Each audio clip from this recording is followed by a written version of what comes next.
Liz in here real quick. We're going to go live. Okay, we are live, so you guys may begin the meeting whenever you'd like to. Thank you. We are live, so I would like to thank everyone for attending tonight's meeting, which is a electronic meeting, and it is of Tuesday, July 20th, 2021.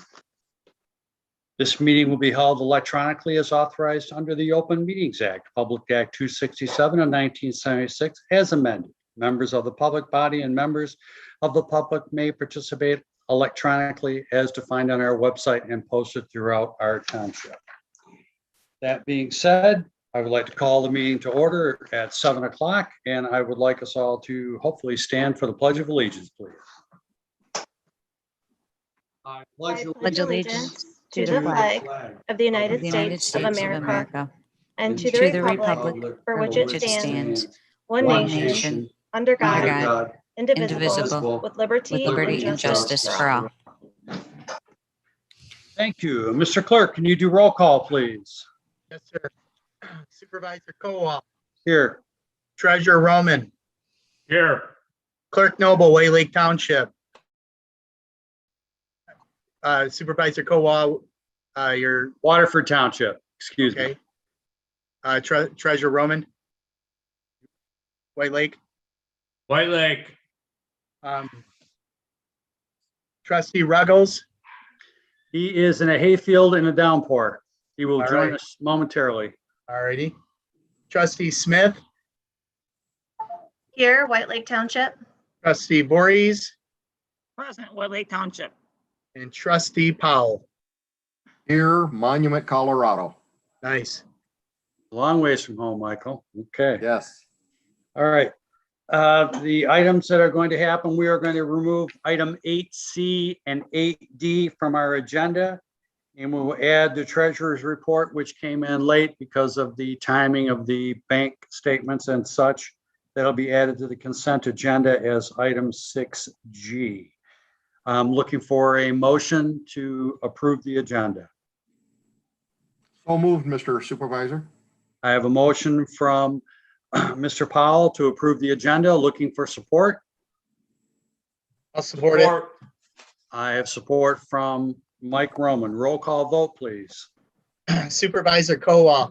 Yes. Clerk Noble, yes. Treasurer Roman. Yes. Trustee Ruggles, not absent. Trustee Smith. Yes. Trustee Voorhees. Yes. Trustee Powell. Yes. Very good. Motion carries. Just a brief note, as I mentioned earlier, we are having some inclement weather right now. So if any of us get knocked off, just get back on as best you can.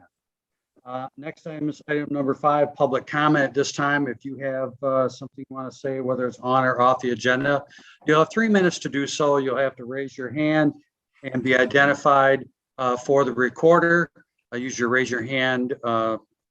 Jacob will instruct you as to how to do that. At this time, Jacob, I'll let you take that over. Yep. So it is *9 to raise your hand if you'd like to speak to the board. Please just remember to state your name and address before you start talking. And again, it is *9 to raise your hand if you'd like to speak to the board right now. Give that a minute.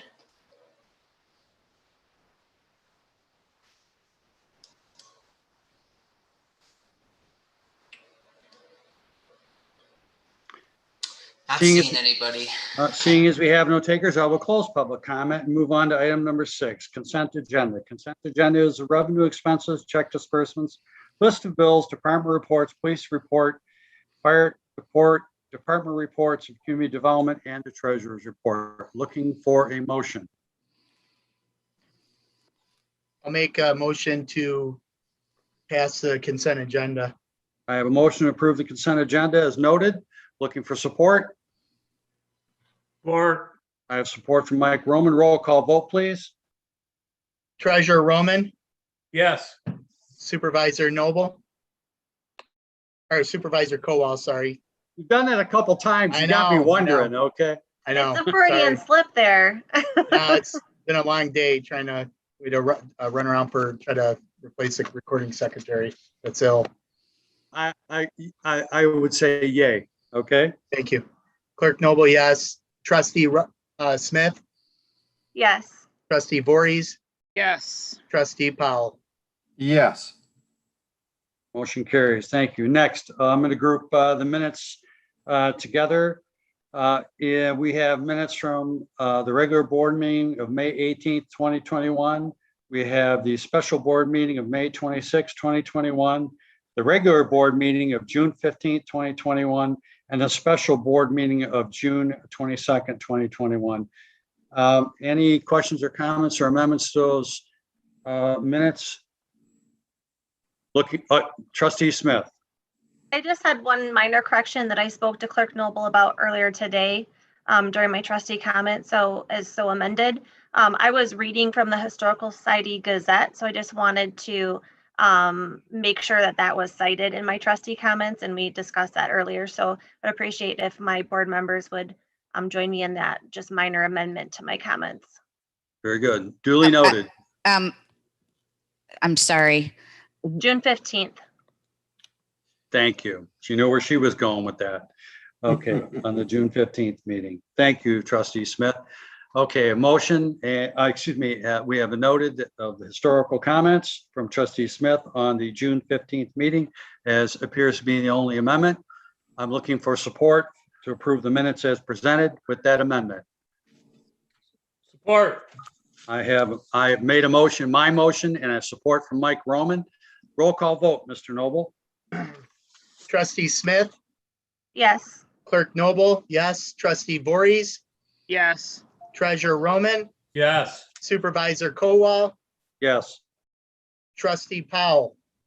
With a comment and thanks and to the clerk's department for the professional job that these minutes were done, my vote is yes. Thank you. Thank you, sir. Thank you.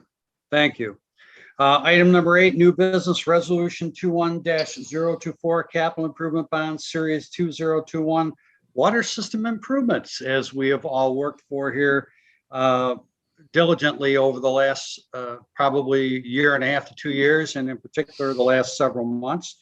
I know Aaron Potter is out there, and somewhere out there, he was out there. There he is. Okay. And I hate to interrupt your date night there, Aaron, but I noticed that I read through these. I know there was some minor tweaks in the last rendition that had some numbers put in some of the blanks. I think for the most part, it is fairly self-explanatory and achieves well, the I goal did, and and element it of what we're won't let looking at. me. I'm sorry, go ahead, Aaron. Sorry, someone else spoke, so. Okay, all right, go ahead, Aaron. Are you ready for me? Yes, sir, please. Okay, yeah. As you correctly stated, we've been working on this project now with Huron Valley Schools for the better part of 2 years, and we're kind of getting to the 11th hour. So what you have in front of you tonight is a bond resolution, capital improvement bond series 2021 that includes What I gotta do, get off? Oh, go ahead, Aaron. Sorry, we got somebody popping in on me there. I'm going to turn this over to Eric McLaughlin on the resolution, but just quickly, I want to mention the attached water infrastructure and service agreement that goes with this resolution. So we've been working with Huron Valley Schools. The agreement that's attached, as Mr. Supervisor correctly stated, is, while it is in the final stage, it is a draft, and there were still a few line items that needed to be filled in as we went through these last few meetings this week to kind of finalize some of these costs. And so little things, nothing really substantive, just approximate amount of feet of pipe. There's some phone numbers that still needed to be added to this. And then there's an exhibit A that's going to go to this, that is the full construction set plan that was approved on the water permit for the Bogey Lake water main extension. And then the exhibit B that goes with this will be the engineer's cost estimate from page 51 of the Drinking Water Revolving Fund project plan that was developed and paid for by the school system. So while we have some updated costs, I don't think any of that is going to change on this, as those are, this agreement is based on estimated costs, which we're still in the estimated phase, even though we do have a bid. Ultimately, the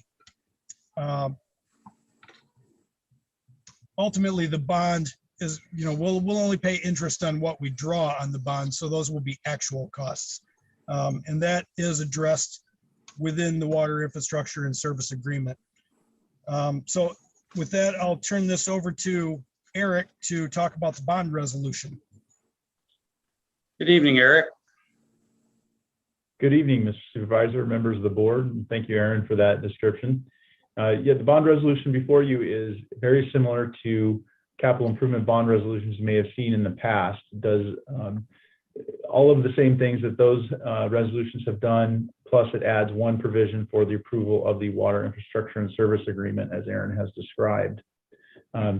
What I mean by it does all the things that have been done in the past is it authorizes the bonds to be issued in an amount up to $8,735,000, which is the estimate of the principal amount that will be needed to cover the cost of the project plus all costs of issuing the bonds.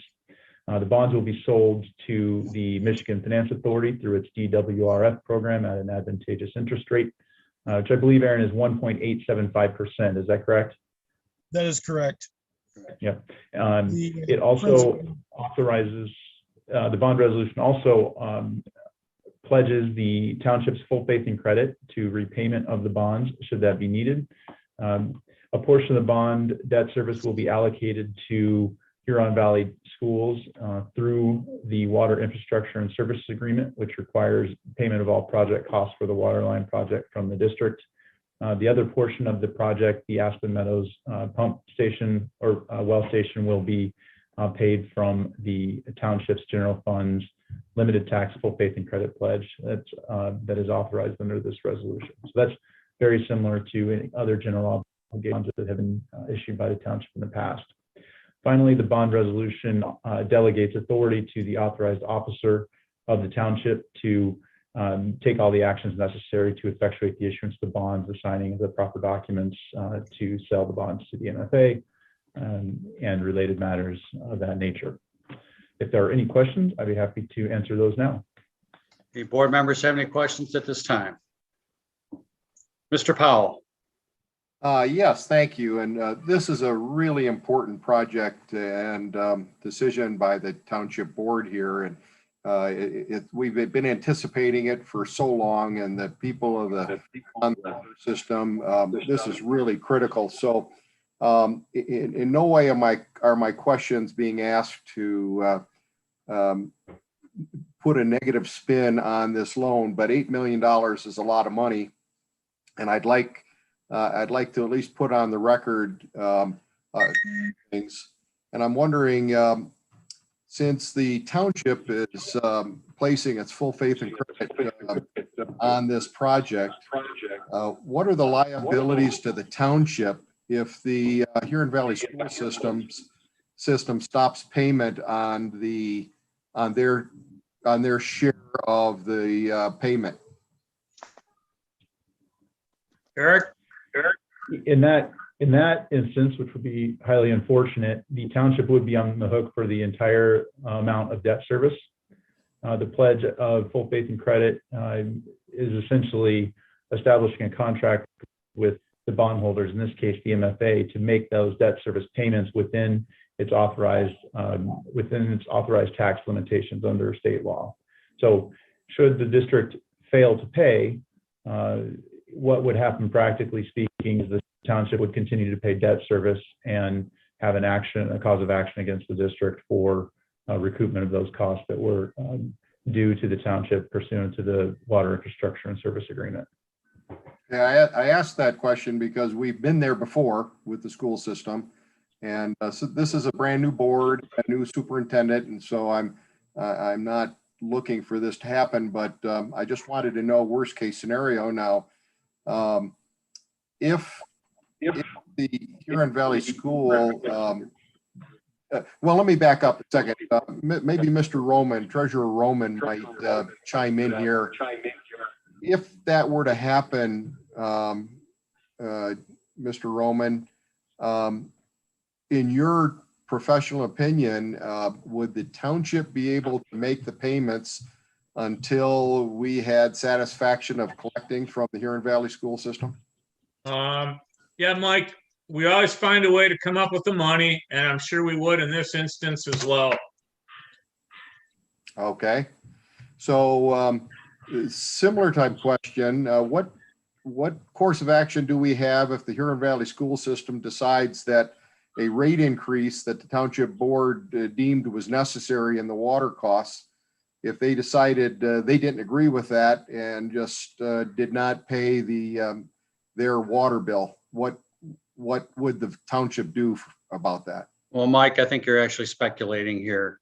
We would treat them as we would any other customer.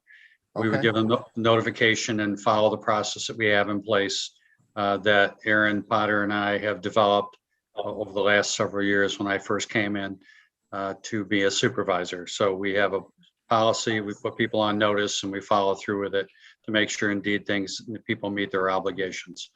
So we can only speculate. We can only hope that the board that is there now has the understanding of which I believe they did, because in this particular case, they sought us out after our attempt in 2017 to try to go after the previous board to offer this partnership to them. And I believe that this board has the knowledge and the wisdom and will meet their commitment. There's no guarantees in life, and we'll do the best we can to work it. And I believe the overall benefit outweighs any potential risk that we have for the community. All right. That being said. Hey, Mike, just a quick comment, because you talk about payment of the bonds. I have heard of other municipalities turning off the water system to those that don't pay. So I'm not saying we would do that, but there's always that option. I know that's the way it works, so. I'd like to comment if I. Counselor, I see you have your hand up. Just very quickly, Mike, thanks for asking those questions. Eric will tell you that I've kind of peppered him with all these questions. I gave him the background and all of my concerns. I can tell you that in the agreement itself, it does state that we will shut the water off. And he's added as many protections as he can and Huron Valley would agree to, coupled with the standard procedures in the ordinance. There's no guarantee. We can only do what we can do. But like Eric said, we could end up in court again. And if this happens a second time, we might be in a better position to ask the court to pay the attorney fees this time. Can I jump in on that real quick? Certainly. So in section 7 of the Water Infrastructure and Service Agreement, page 10 is where we talk about the rates that the school is going to pay. It specifically states that the school is going to pay the regular township rate, as may be amended. We also, in this agreement on section 7C on page 11, as Lisa described, it does specifically state what's going to happen if there is non-payment on the loan. So in addition to that, the school did sell a bond for their building maintenance sinking fund and their water infrastructure improvements that also had language as to what they were going to use that money for. So, I think we're in a good place here with this agreement. I did include Lisa in the review of this agreement because she is your counsel. And I did that just, specifically for this reason. Okay. All right, thank you. If I can continue, Mr. Supervisor. Please. The federal government has pointed out that they have a great deal of money that they're handing out for shovel-ready infrastructure improvements, et cetera. Have we pursued any federal grants, federal state grants for this particular project?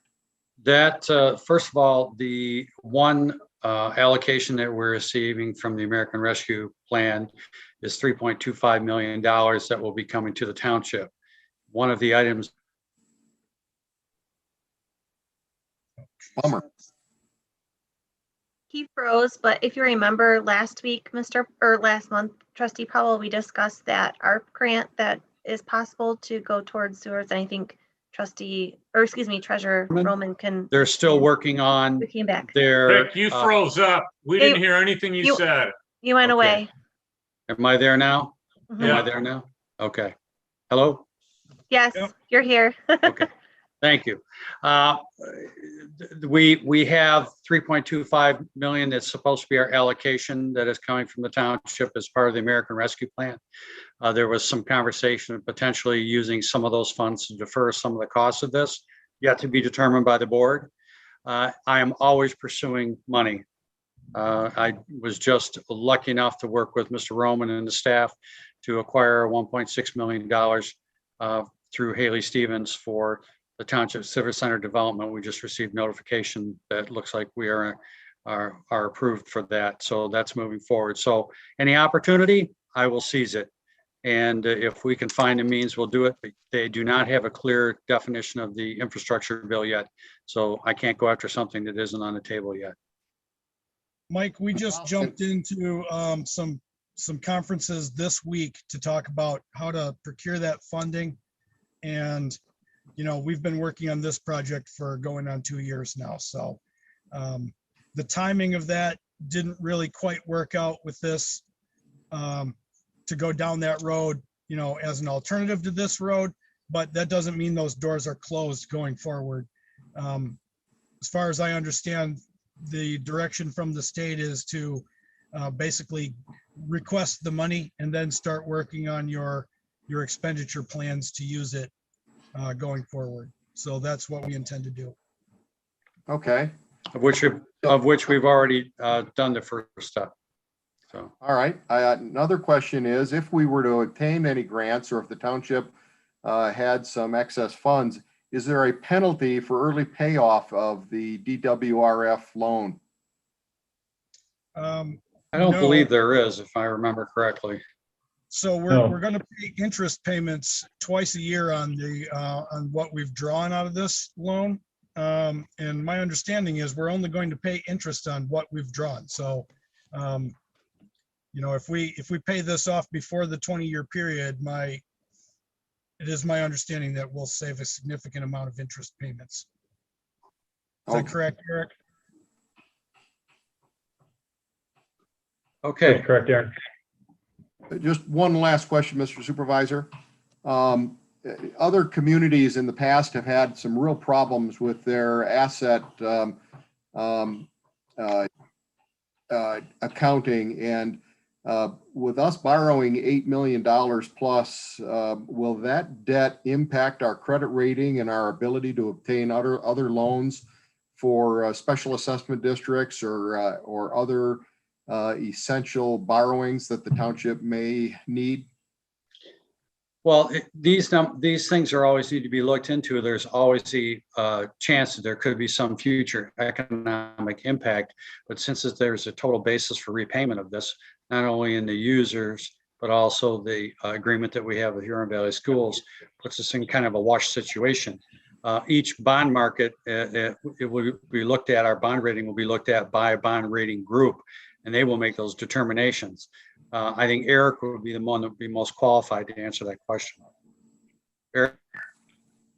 A short answer to your question is that outstanding debt of an issuer is a factor in the rating decision made by rating agencies. By law, my role is separated from that of a financial advisor. The financial advisor to the township is Bazinski and Company, and he helps you through the rating process. He could give you a very specific answer relating to that. But just generally speaking, the amount of debt outstanding for an issuer is a factor in the rating decision. Will that make it more difficult for the township to obtain financing at the most advantageous rates in the future? I don't know how that, there's no way to answer that question at this time. As Supervisor Kowal said, that is considered in connection with each issue, and the rating agency assigns a rating at the time that you go to market if you're doing a public sale. So short answer is it's a factor. Right now, you can't determine what magnitude that factor is or how it will affect the township in the future. The township carries a very high rating right now, AA+. One step up would be AAA. So it's a very well managed and highly rated township. So I think the concern there would be lesser than it would be for an issuer with lower credit rating. And certainly I know, I understand that, and I'm just asking questions because this is a big vote. And I wanted to know the impact of what this vote might mean. So it may, no one here, our bond counsel's not here, but no one on this Zoom meeting can tell us whether or not this will impact our maximum loan capability for White Lake Township, correct? Eric?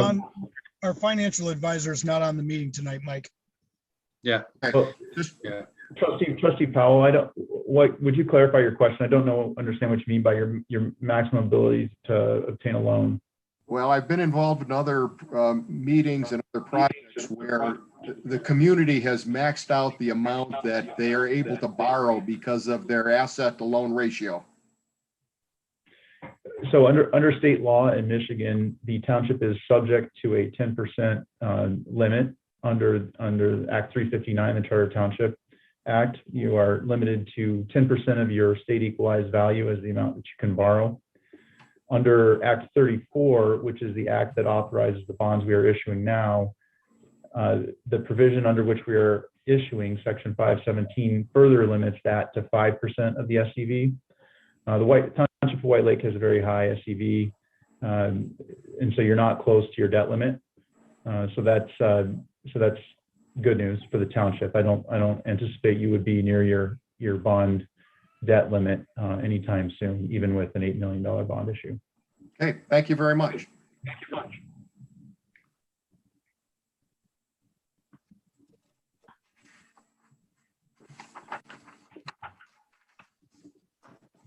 Okay.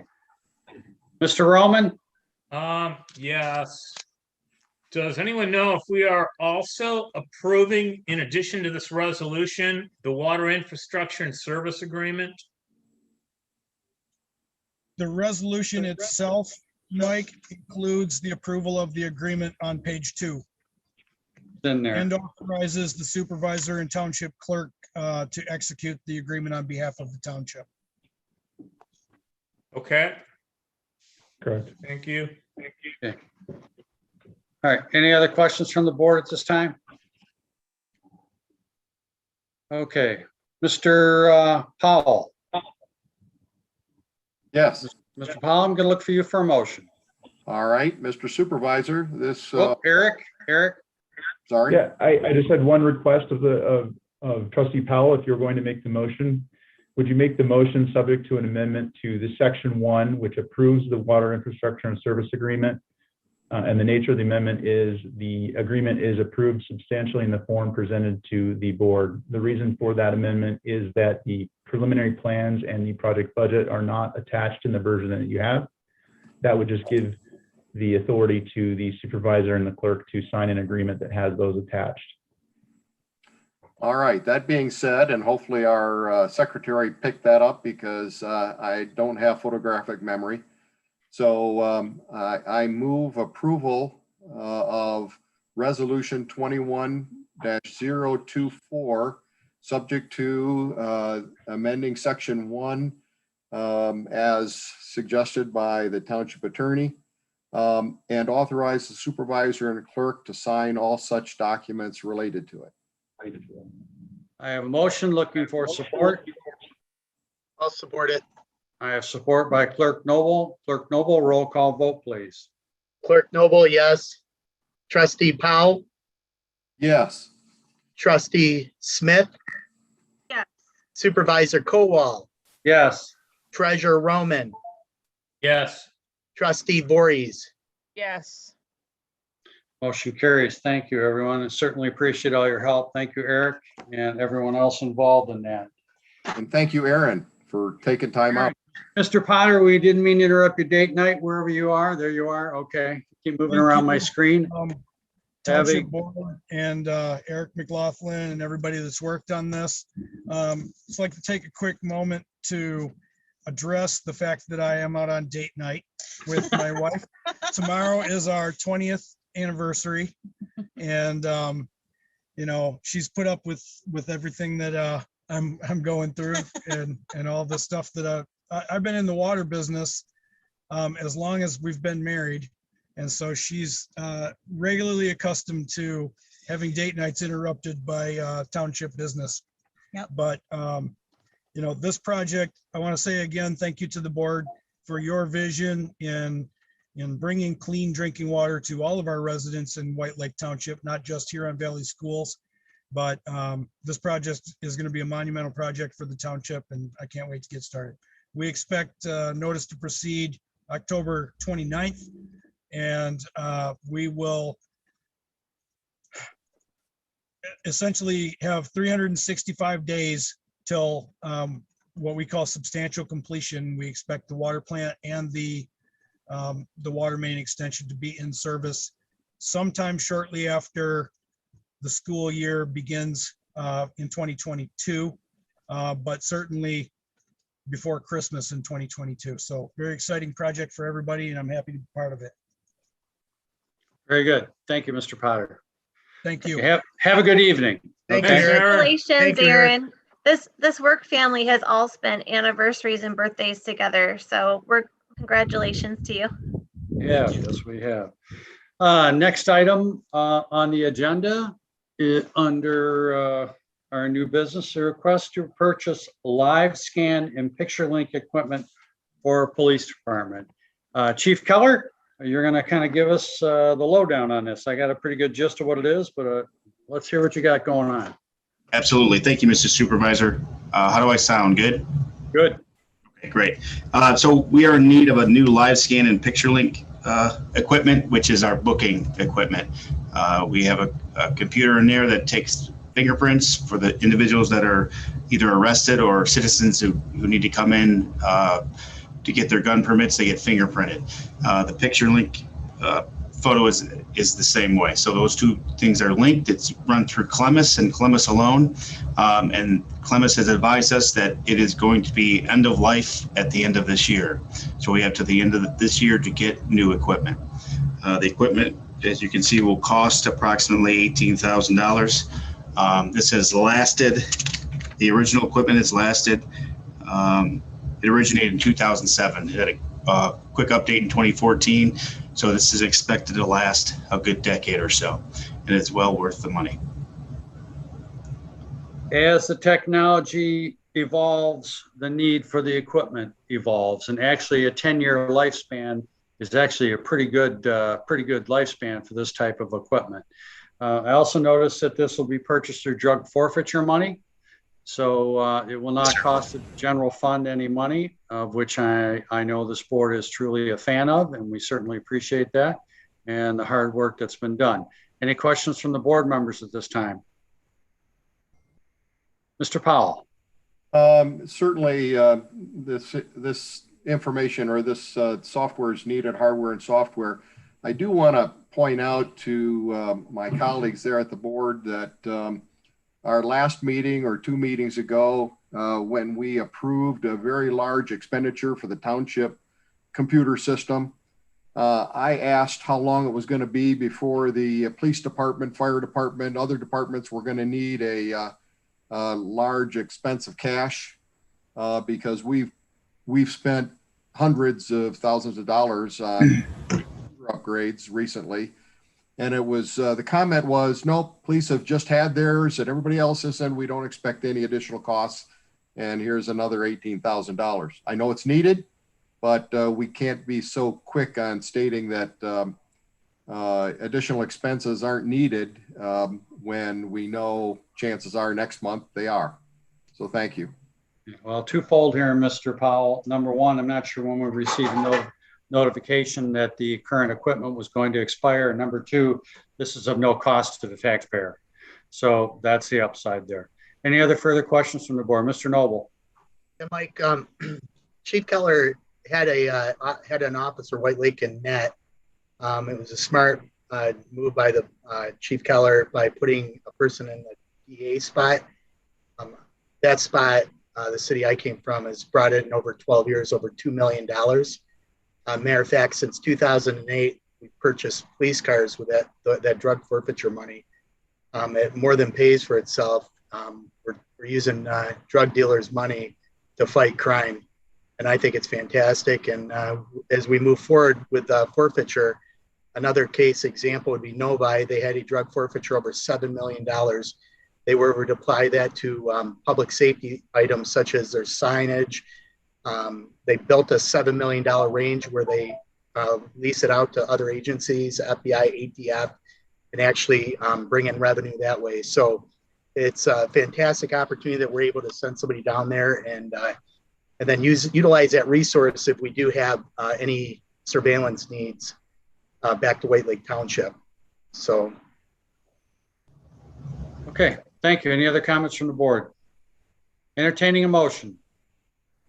Andrea Voorhees, care to make I a have motion? a comment, Mr. Supervisor. Yes, Trustee I'm not sure if Smith, you can see me. please. Thank you.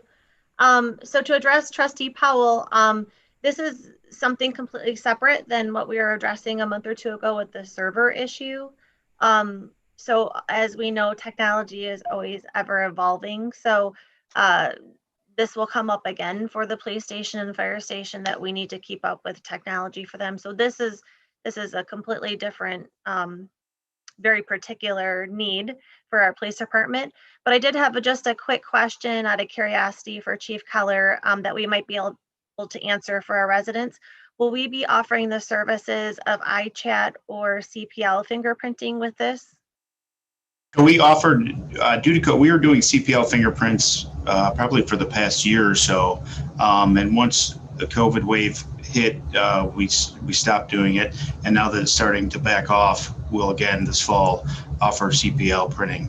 iChat's a separate entity altogether, which we always offer as well. So yes to both. Okay, great. I just thought it was a good opportunity to share that with our residents as we were talking about it. Thank Absolutely. you. Very good. Okay, now where were we? I was looking make a motion. Andrea Voorhees, you care to make a motion? Yeah, absolutely. I'd like to make a motion in support of the police department purchasing the live scan and picture link equipment purchase, and then with that purchase price not to exceed a total cost of $17,720.55. Support. I have motion and I have support. Mr. Noble, roll call vote. Clerk Noble, yes. Trustee Powell, Yes. Trustee Smith, Yes. Supervisor Kowal, Yes. Treasurer Roman, Yes. Trustee Voorhees. Yes. Motion carries. Approved. Thank you. Mr. Cole, if I could, just one more thing. I want to give a huge congratulations to our team officer, Officer Sean Keitel. We had our White Lake Police Foundation annual golf outing, and he did an excellent job. We raised over $33,000 for the foundation, which obviously goes towards things like Shop with a Cop, Assistance Academy, and myriad of other things to help the citizens of White Lake and the surrounding areas. And we cannot function as a foundation without this golf outing. So I just wanted to tell Sean that he did a great job, and it was the most money we've raised ever. Yeah, congratulations, Chief. It was an outstanding event for the foundation, and I'm sure proud to be a small part of it. So commend you and all of your officers and all the volunteers and everyone. So that's what happens when a community comes together. Thank you again. Okay. Thank you, sir.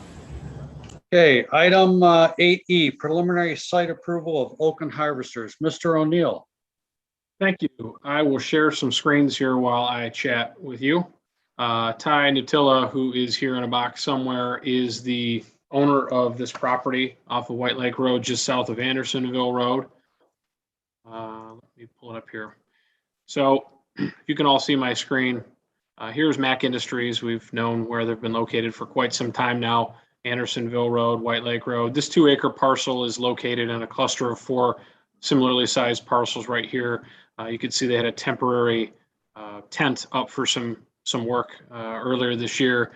Ty is the owner of this property, and he was at the Planning Commission last week, Thursday, seeking both special land use approval from the Planning Commission and a recommendation to you from the Planning Commission for approval of their preliminary site plan, which he did receive. You'll see the plans that were submitted to you. I'm happy to go to any of those pages if you'd like to take a closer look. There were a couple of outstanding items that needed to be addressed. Some of the really engineering design standard matters had to do with the sidewalk adjacent to the building, which was mentioned in the Planning Commission's motion to approve, making sure that it was sizable enough to bring pedestrians across the front of the cars between the parking lot and the building, as well as curbing the parking lot for stormwater. One item that came up, and let me bring the plan up here if I can.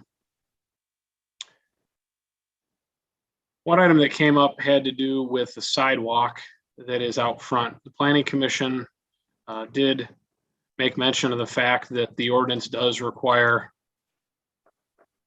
that the applicant put a 6-foot sidewalk along White Lake Road. As we wait for to catch up here.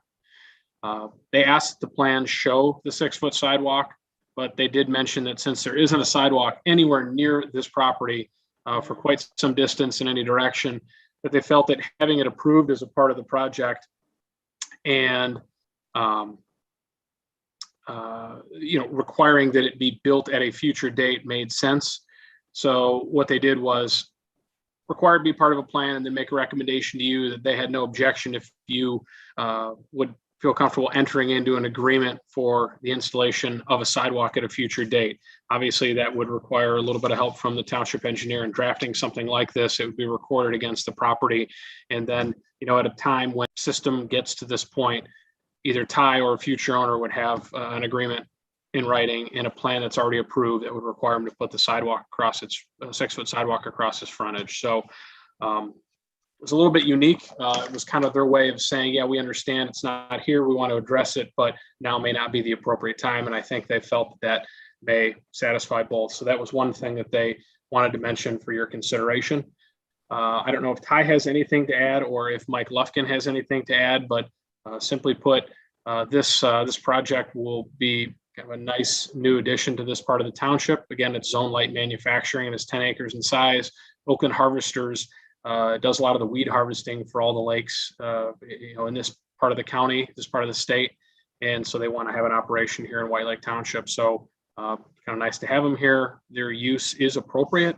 We'll get into screening and building materials, lighting, landscaping at final. But at this point in time, I think the Planning Commission feels that as long as they adhere to the comments that are found in the review letters and kind of address the issues I've mentioned already tonight, that they're ready to move ahead. So if you have any questions, I'd be happy to answer them. Any questions? Go back to the regular screen. There we go. Mr. Powell. Overall, this is a great use for this site, and the owner, the contractor is first rate. They help a lot of the local lakes out, and I appreciate them very much. I didn't know, and maybe Sean can help me, on the right and left, east and west side of each of the driveways, that pavement is that setback from the right-of-way line there, the property line, appears to be fairly small. What do they plan on doing on the pavement that close to the property line? And I wondered whether or not it would interfere with the proposed plan or the proposed use of the property if that were pushed back to 20 feet or so off of the property line to give a little bit bigger setback from whatever use is going to be on that pavement. Mr. Powell, do you mean these little flaps here or these areas here off the side of the driveway? That is correct. Okay. Yeah, I see what you're saying. And I guess I would ask Mr. Natilla if he wanted to address that, because certainly it could reduce his cost of installation as well as reduce some of his stormwater. Yeah, I mean, I really have no problem with anything. It's, my biggest issue is some of these harvesters on trailers, the truck and trailer combined are, approaching 60 feet. And so we need to be able to cut that corner and get in there, whether I'm going, either direction on White Lake Road there without, obviously, getting into the drainage ditch and culverts and stuff that are in there. I can move it to whatever, is applicable. We're open to anything that makes sense.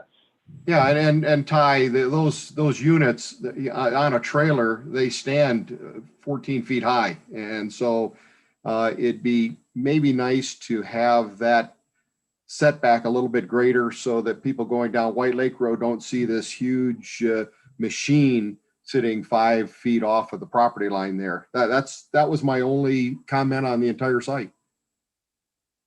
Yeah, so from the road frontage there's going to be a considerable berm and a tree covered berm for screening.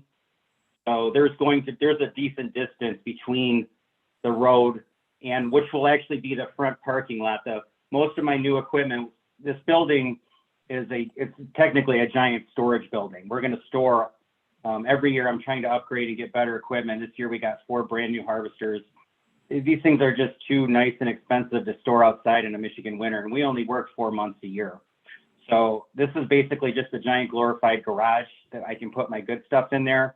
The older stuff, as it reaches its final disposition, whether that means that it just gets sent to scrap or sold, that stuff as I work through it, and most of it I use as like backup machines right now, depending on work. And like this year, the monsoon season, it's hard to, like today we got blown off of Lake Brendel and Lake Neva or in White Lake this evening. So, but that stuff will all be in the back behind the building. So not only will it be screened by the berms and the trees and the gates, but most of that stuff's going to end up somewhere else in the not too distant future. And whatever it will be outside, you will not be able to see from White Lake Road as you drive by. Yeah, but we can't count on any blockage or any vegetation or berms or anything within the road right of way. Sean, that's why I was thinking if we could have a 20-foot setback in each one of those corners to at least allow for some landscaping to block whatever might be in those areas of the parking lot. These are things that can go back to the planning commission. Is the planning commission going to see this again, Sean? Absolutely. At that point, the planning commission will address the screening and the landscaping, things like that. So I'd like to leave that for administrative and the planning commission to take a look at. Totally agree. So any other questions from the board at this time? Trustee Smith. Thank you, Mr. Supervisor. I so appreciate you being willing to work with us and offer perhaps future sidewalks at a later date. But to Mr. O'Neill, does it make any sense, as I know you're approaching working on a new updated master plan, would it make better sense, because this is an industrial area, not likely to be a walkable area, would there be any possibility of negotiation or plan to be willing to kind of put into our sidewalk fund elsewhere in the township? That's certainly possible. I guess I would leave it to you guys to make that decision. The planning commission didn't have a strong feeling necessarily. They just really wanted to leave some open options for the board. So if you decided to make that recommendation, then that's reasonable. And I want to say for the record, Ty didn't say, I don't like sidewalks, I don't want to put a sidewalk in. He just said, I don't see the point of it now because it could be 10, 20 years before there is a sidewalk. So to your point, in today's dollars, you'd probably rather make a donation to a sidewalk fund than in 10 years to be asked to do so, or to put a sidewalk in possibly at that point where it would cost us or cost him quite a bit more. So if he's willing to consider that option, that's a really good idea. Yes, so if you are willing to consider that option, I think that's something that we would very much like to entertain. And then just a quick housekeeping issue before we get further, and pardon me if this is my mistake, but did we miss C and D? They were removed from the agenda at the very beginning of the meeting. At the very beginning of the meeting, they were removed from the agenda. Thank you. Thank you. Okay.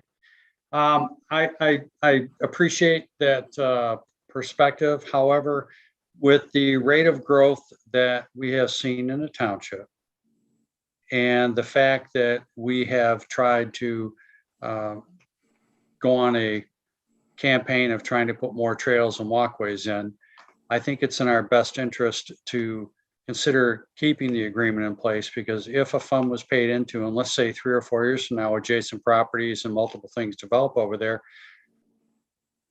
he would not be obligated to do anything, and we would have another gap. I think it just needs to stay with the property as it is. And that way for the future, if he puts that agreement on the land, then it runs with the land. I think that'll meet the intentions of what we're trying to do throughout the community. And I think that would be in all fairness to everyone involved. Can appreciate that view, Liz, but I don't want to see us get into a scenario that 5 years from now or 10 years from now, something goes on and all of a sudden we have a gap there that there's no obligation to do anything with. We have a variety of those throughout the 59 corridor right now. Sean will attest to that. And it just makes it more of a challenge for us to make a walkable community. Mr. Roman, Mr. Roman, I saw your hand up. One moment, Liz. I know Andrea had her hand up before me. Oh, okay. Andrea, I'm sorry. Yeah, no, I agree. I like the idea that he puts the money aside for the future. I do realize that's the really rural part of White Lake Township. I do that frequently. But as I put my Parks and Rec hat on, we love our pathways. Even light industrial areas can absolutely have sidewalks. So I think we should keep it the way it is, do an agreement, and 10 years down the road, we put it in. So thank you, you don't know what's Ty. going to happen. Yeah. Yep. There you have the subdivision to the west there. So you don't know where that's all eventually going to connect. So, and there's ultimately some other things that potentially could be planned in that area. So we'll see what the future brings. Any other, Mr. Roman? Okay, now to you. I'm sorry. So I agree with you, Rick. I would rather than Ty having put money up for a sidewalk elsewhere, I would rather leave the option to have the sidewalk in front of this business.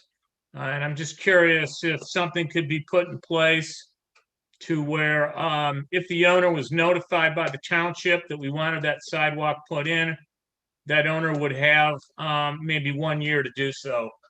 I think that's a reasonable request. I will let Mr. O'Neill work that out, work administratively as to an agreement that Ty and Mr. O'Neill could bring forth to the township board and we could look at. I think that's very reasonable. We'll certainly involve the township attorney in this as well. Absolutely. Okay, Trustee Smith. Thank you. Just to clarify my position, I'm for sidewalks anywhere and everywhere. So I just want to thank you for even considering putting it in there. I do know it's the rural part and we don't know the future. So, and we do have unfortunate gaps all over. So I just want to thank you for putting in a sidewalk. And I'm not, just want to clarify, I'm great with a sidewalk. Anywhere we get, I'm thrilled. So thank you. Okay, very good. Mr. Powell? Yeah, this is I've got my crazy civil engineering hat on, and just to point something out to Sean, they're proposing to run stormwater off of this paved parking area without picking it up into catch basins, which I'm fine with, but make sure DLZ deals with the stormwater leaving the asphalt and hitting dirt there at the northeast corner or northwest corner. They're going to have paved spillways or something to control the stormwater erosion that's going to occur off the edge of that pavement down to the basin. So thank you. I'm sure Mr. Lufkin will address that. Yep, sure will. Okay. This is obviously a preliminary site plan and there'll be a little bit more detail on the final engineering. So we'll be looking for that. Mr. O'Neill, any more comments? I have nothing further. Okay, I'm looking for a motion to move forward if there's no more comments at this time. Mr. Powell. Yes, Mr. Supervisor, if I can turn to the right page here. I move that White Lake Township it's actually approving the, and I apologize, let me get back. Preliminary. The preliminary site plan for the Oakland Harvesters located on the north side of White Lake Road. identified as parcel 1201-127-001, and approve the preliminary site plan. I have a motion to approve preliminary site plan. Looking for support. Support. I have support from Clerk Noble. Roll call vote, please. Trustee Voorhees, Yes. Clerk Noble, yes. Trustee Smith. Trustee Smith? Yes, Okay. yes, It's delayed. Treasurer Roman, Yes. Supervisor Kowal, Yes. and Trustee Powell. Yes. Motion carries. Thank you. Okay. Next item is item F, preliminary site plan approval of Pontiac Lakeview Apartments. Kind of an exciting little area there along Pontiac Lake Road that's prime for a little redevelopment, and there's kind of a nice looking project that has some, it's kind of interesting. And I'll let Mr. O'Neill take it over. That's a pretty good summary. So thank you. Let me share my screen. If I can, just to kind of acquaint everyone with the location. So I'll back up. Here's Pontiac Lake. And Mr. Rosansky's property is this one here. Just a few acres. There are a couple of buildings here now. He's actually gone to the extent of, or through the expense of connecting sewer to these properties now. And it's just really at a point where he would like to redevelop this property. And we've been working with him for quite some time now. And I have to say that it's come a ways since he first came in the door. It's pretty complicated. There's quite a bit of topography on this site. 2 buildings will come down and 1 12-unit building will go in. He has topography falling off to the south toward the river. And back up here, you can see there's considerable wetland at the back of his site also. You know, I should tell you that this one has gone through quite a process. It went to the Planning Commission for preliminary, and then it went to the Zoning Board of Appeals and was initially denied several months ago. So Mr. Rosansky had to make some changes to his building. He reduced it by a couple of units. I believe it was 14, John, and then it went down to 12 in order to shrink the footprint of the building, shrink the parking lot just a little bit. And then he came back to the Planning Commission, last month on the 17th of June and received a recommendation for approval, subject to, again, getting variances from the ZBA. Went back to the Zoning Board of Appeals the following week, which would have been the 24th of June. And at that point in time, received several variances for preliminary, primarily for side yard setbacks for the buildings, as well as, or the building as well as the parking lot. And, you know, it was very reasonable given the constraints that the property really has and the fact that he's, pretty limited.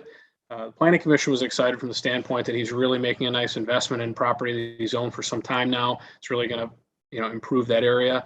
And the ZBA was happy to see him back, reducing the number and the,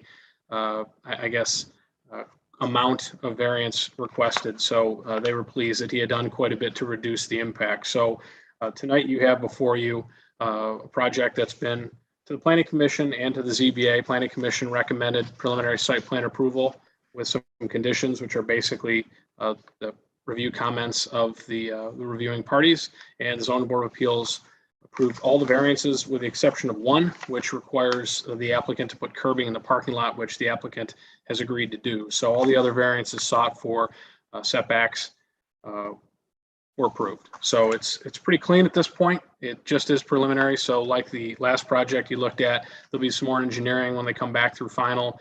They'll kind of address any lighting, any landscaping, any facade issues that are outstanding. So other than that, I know Mr. Rosansky is here. Brian Howard, his architect, is here as well. If you have any questions for any of us, we would be happy to answer them for you. Okay, any questions at this time from the board? Mr. Roman. Yeah, I'm just curious if anyone knows if Township Sewer Main fronts that property.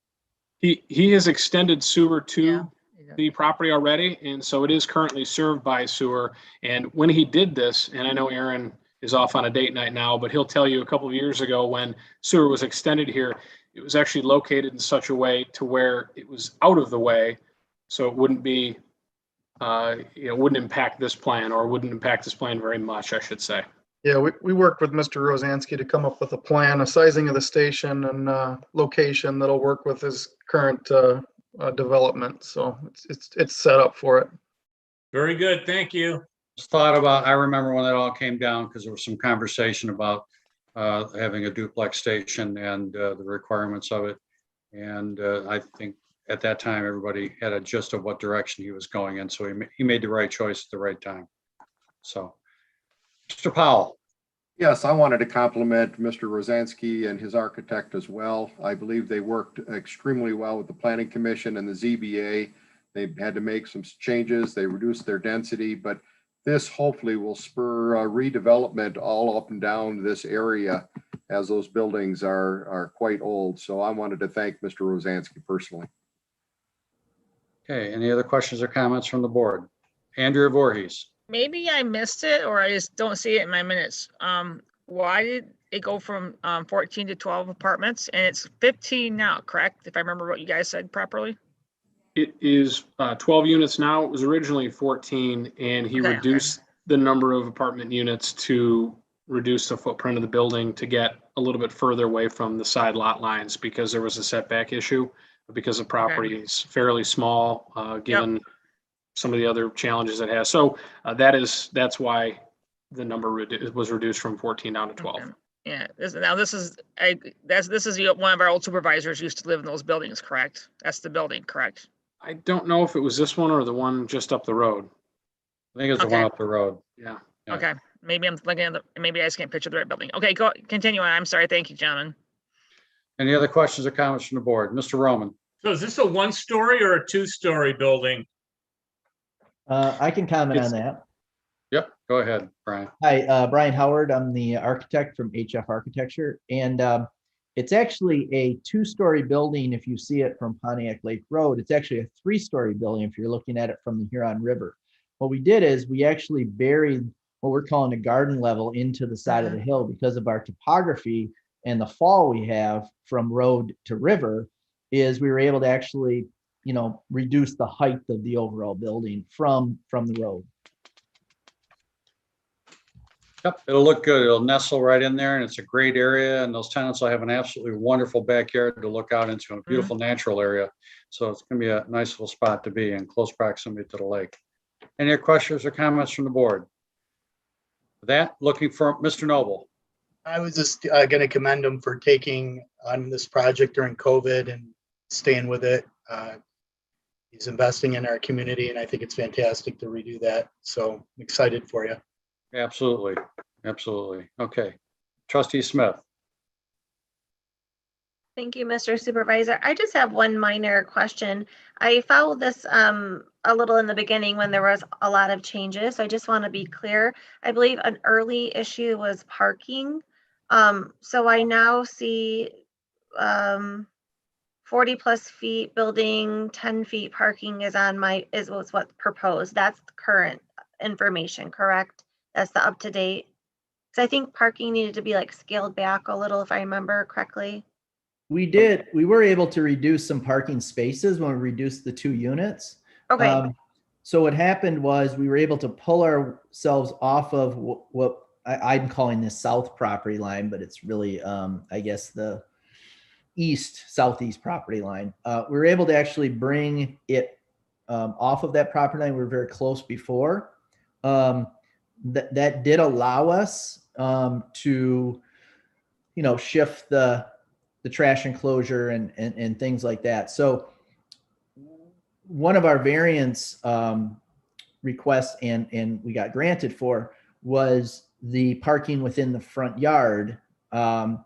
We, part of the discussion, and Mike can attest to this because he was part of that, is we're going to provide pretty substantial amount of landscaping along that green belt area. We're required to put 5 trees along there.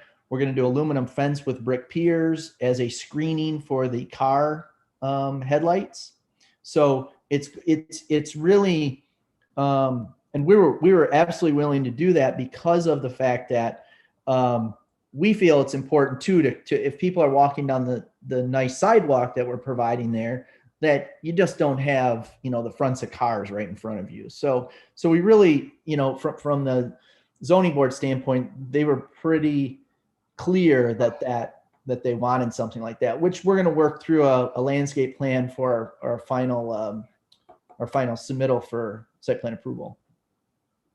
Okay, thank you. Mm-hmm. Okay, any other questions or comments at this time? If not, I'd like to entertain a motion. Mr. Noble. I'd like to make a motion to pass preliminary site plan approval for Pontiac Lake Apartments. I have a motion to approve preliminary site plan approval of Pontiac Lakeview Apartments. Looking for support. Mr. Roman. Mr. Roman has support. Roll call vote, please. Trustee Powell. Yes. Supervisor Kowal. Yes. Trustee Smith. Yes. Treasurer Roman. Yes. Trustee Voorhees. Yes. Clerk Noble, yes. Good. The motion carries. Thank you. All right. Thank you very much, gentlemen. We'll look forward to seeing things move forward. So, I'd like to, if I could, just thank everybody from Sean O'Neill and Mike Lufkin, who started early on in the project developing the sewer plan. Appreciate everybody's help, and Mr. Powell as well has worked with me as well. And I've been on the lake for a lot of years, and I hopefully this will spur on some further development down the road. So thank everybody, and I'm getting excited. Thanks, John. Appreciate it. All right, bye. Thanks much. All right, next item is G, dangerous building show cause hearings for 9910 Highland Road, 288 Towers Road, and 11142 Windhurst Drive. Counselor, are you there? Yes. Are you talking with me? Oh, I'm talking to my counselor, my attorney. Okay. Just so the board understands, we have an established procedure for the dangerous building ordinance and the implementation, and there's a checklist that the building department has to ensure that all the steps were satisfied.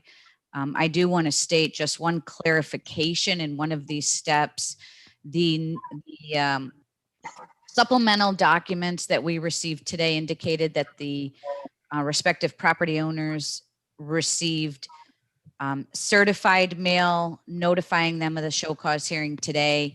I just want to clarify, and I did confirm with the building official, Nick Spencer, that the procedures provide that these notices will be sent by first class mail, by certified mail, and by posting on the building. And that in fact happened. All three of those notices went out in those ways, even though what you have in front of you, the supplemental documents that was emailed out only indicate certified mail. I just wanted you to be rest assured that all three processes were taken.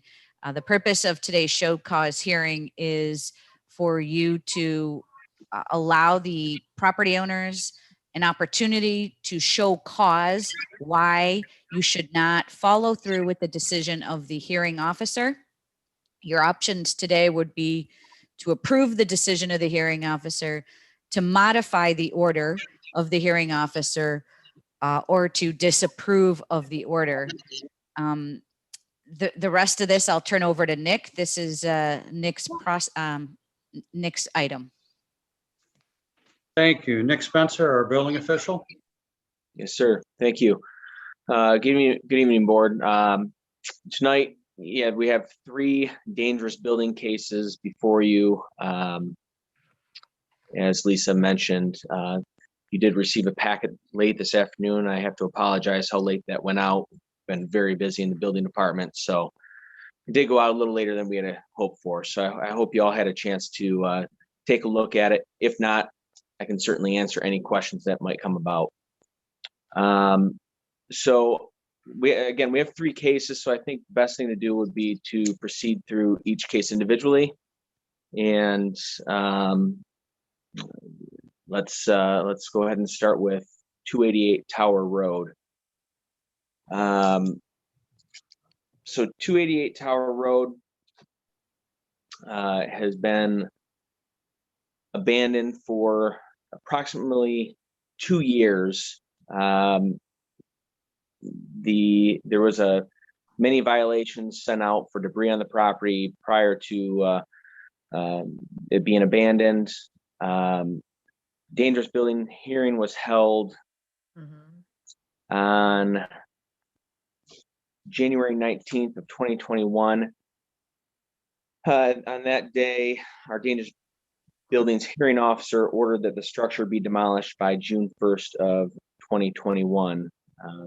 And since the house has not been demolished as of this date, we're now before the board asking for the demolition to be enforced. Also, another side note, our ordinance officer, Jason Hudson, has also issued a work issue to cut the long weeds and grass. It's a very, very overgrown property. In fact, if you looked at the photos I sent earlier today, or my office sent out earlier today, I can't even get around the back of that home. It's so overgrown. Yep. So again, if you have any questions, let me know, and I'll give it over to you. Okay, Lisa, do we have to put a call out to the owners of this property at this time to see if anyone has any interest, or individuals that have interest in this property come forth to address the board? Is there anyone at this time for 288 Tower?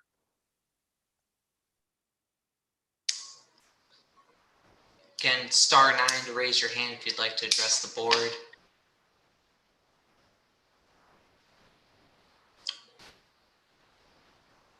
Okay. Seeing none, we'll move on to the board here momentarily, Trustee Smith. So at this time, I would like to ask the board for members if they have questions or comments on this particular building. Prior to opening up, I will tell you that I've been out there personally myself, and the home is in very, very rough shape, and half of the living room ceiling is on the floor, and it's an eyesore to the neighbors and definitely needs to go, in my thought process. Trustee Smith, you did have your hand up. Thank you, Mr. Supervisor. I just have a very minor question. And Mr. Spencer, you might have just misspoke, but I want to make sure I'm looking at the correct document. My document says demolished by May 1st, and you said June 1st. I just want to know if I'm looking at the correct. Or is there something that went out later that's more updated information later today?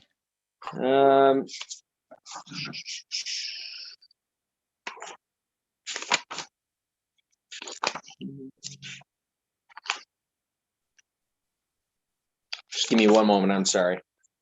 It'd be on the second page or third page, Nick, or second page. I think it does say May 1st, 2021. Mine's, just want to make sure I'm looking at the right thing together. Understood.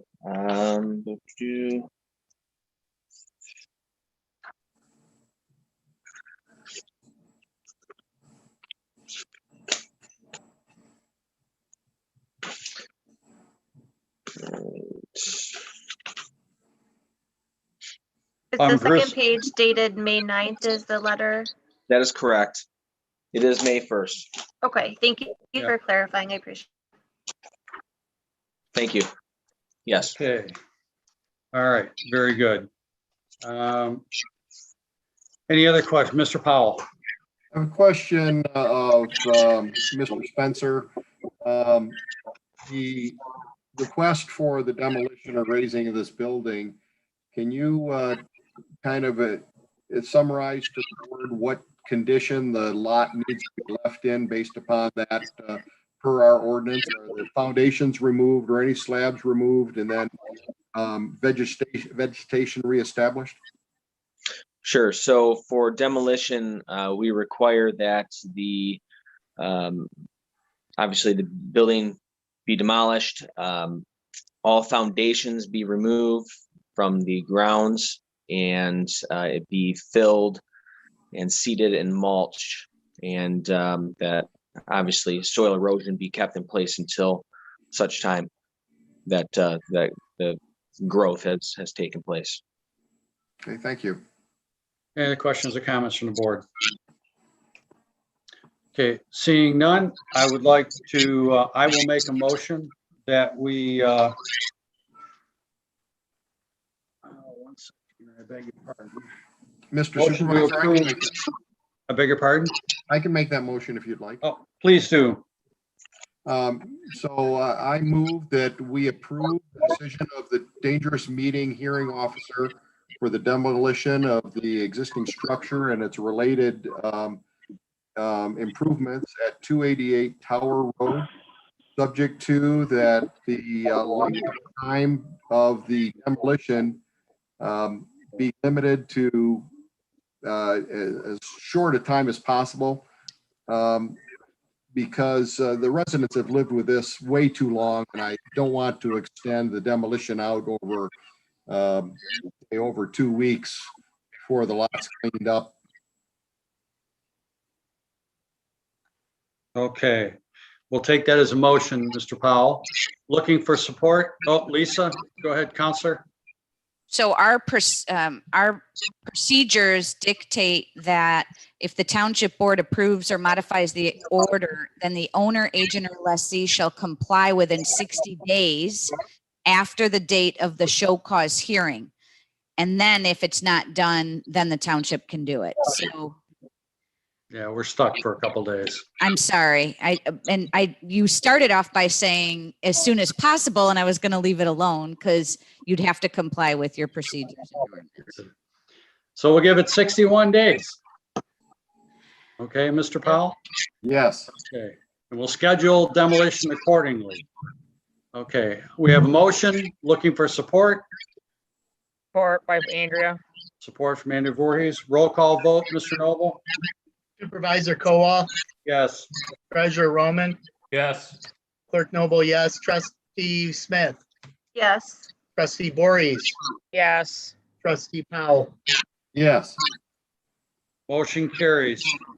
61 days from now, we will have demolition.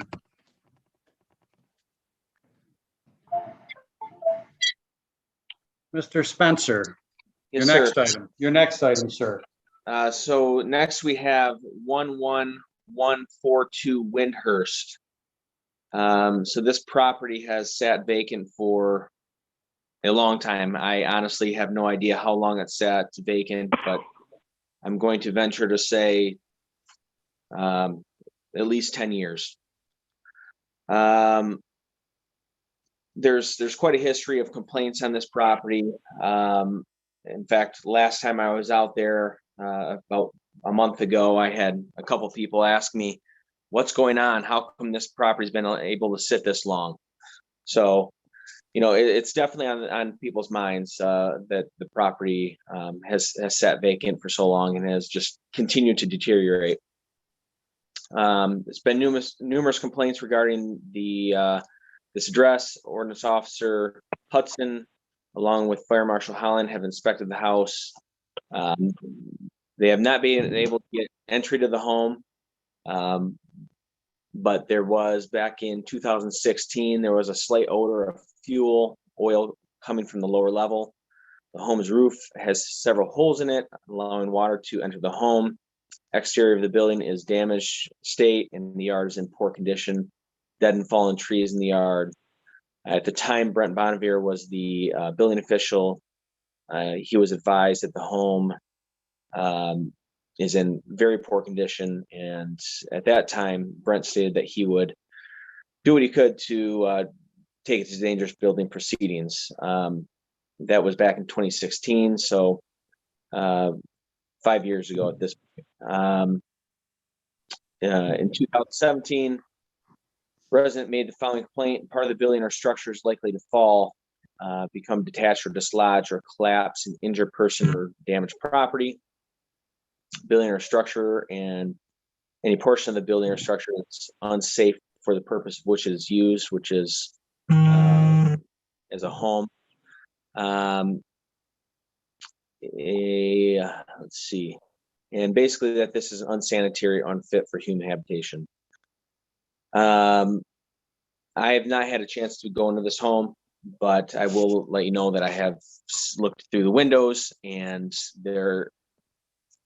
the home is very damaged on the inside. It's not habitable at all. There is no power to this home. I'm not sure that there's, in fact, I know there's no gas to this home. The roof is covered with a material that is not appropriate for a home. And as far as I can tell, there's only one egress ingress in this home, and many of the windows are broken. So there's a lot of damage to this home as it sat for quite a long time. So I'd be happy to answer any questions that you might have. Okay. Any questions from the board at this time? Andrew Voorhees. I just have a comment. Hello. I just did a drive-by of all these places, and just from the road, they look rough. So I'm in agreement with them all coming down. So yeah, they're all bad. That's my only comment for all three of them. Okay. Thank you. Hello. Sir, who's trying to interject here? Is this Glenn? Yes. Okay, you'll have a moment to speak here, but now is not the time. Okay. Pardon me. I said you'll have a moment to speak, but now is not the time. Okay, let me know. I will call on you, sir. Okay. Thank you. Okay. Please mute yourself. Thank you. Okay. Any questions or comments from the board? Any comments? Okay. At this time, I am going to look for comments from any interested party in 1142 Windhurst. I do have at this time, though, a letter that was sent to be read to the board and entered into the record. It was sent to myself, but I was asked to read it. As I'm typing on that behalf of Mr. Slybiak, I believe I may be tearing that one up, and am in no way related to working for him in any way, just assisting him with these notes as he is unable to type. He's a senior, as I am also. Mr. Slayback has stated that 1142 Windhurst, lot number 1233476-013, estate location in White Lake Township, Michigan, is in the process of being put on the market for sale. The services of a structural engineer is currently being scheduled, but due to the demands of COVID, longer wait times are anticipated. Mr. Slayback will be installing new entrance door on the east side of the cottage to proper ingress and egress to said location to allow better showing of the cottage at the time of marking to settle the estate. Mr. Slayback requests info about who requested and entered the work order to have the electrical cable on the cottage's box removed from the property and who is paying for it, as he was not requested by the estate at any time. There is a concern about the request to tear down the cottage, as no reasons have been given in writing or certified mail for that request, or Michigan Construction Book of Codes used to give costs for this decision. Letters have been written and delivered with signed receipts received to Mr. Slayback requesting such detailed information be sent to his address by certified mail. None received at this time. Per Glenn Slayback. I believe I said that. Glenn, are you there? Just a minute. Let me hit alternate one. Hold on. Let me hit the oops. Oh, we're on. We can hear you. So you're fine. We are going to put the place up for sale. Okay, you need to identify yourself and give us your address for the record, please. Pardon me? You need to identify yourself and give us your name. I'm Glenn Slaviak, one of the administrators of the estate. We're going to put the place up for sale. Like the letter said, we're going to put a door in the east side of the building so you get ingress and egress. So the new buyers could take a look at it and decide whether they're going to restore it or tear it down. And we're going to get a structural engineer out there to for sale purposes to verify the integrity of the building. Okay, is that the extent of your comments for the moment? Pardon me? Yeah, that's the end of the comments, yeah. I appreciate you people taking time with me, and you're super people, you know. Could I ask a question as to why it's sat so long neglected? Well, it was in conservatorship for 10 years. Okay. And we just got it back a few years ago, and COVID hit, this, that, and the other thing, and we had some issues, health issues, and we're finally getting around to rectifying the situation. Okay. I think you are arriving a little late in the game on this one, because obviously it is 10 years is a long time. It's not Well, like the 10 house. years, we didn't have any choice because we had a conservatorship. Okay, but You know, at the least, conservator- but general maintenance unfortunately was not done, even just to keep it in good condition. So, okay, I'm going to close your comment section just for the moment, Glenn, so we can have some more conversation with the board.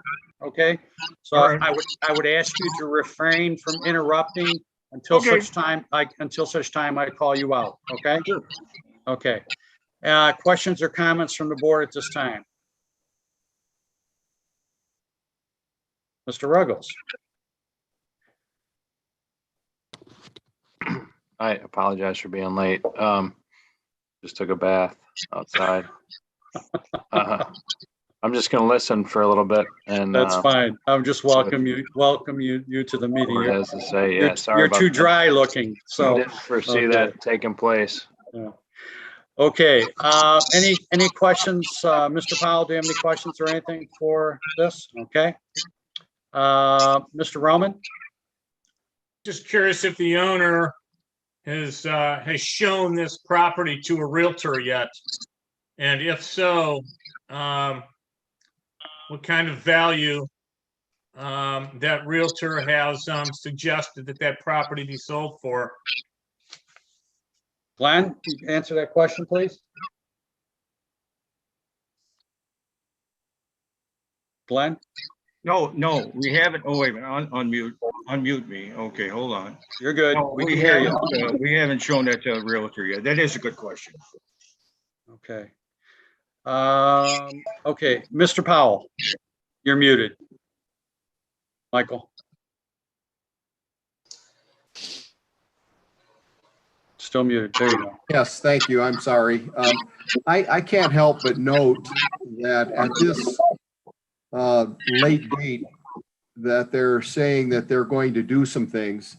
Back in February, when the dangerous hearing was held, February 25th, the attorney for the estate said that within 2 weeks they would have a note and a quote from a builder as to whether or not this structure could be saved or what would be done.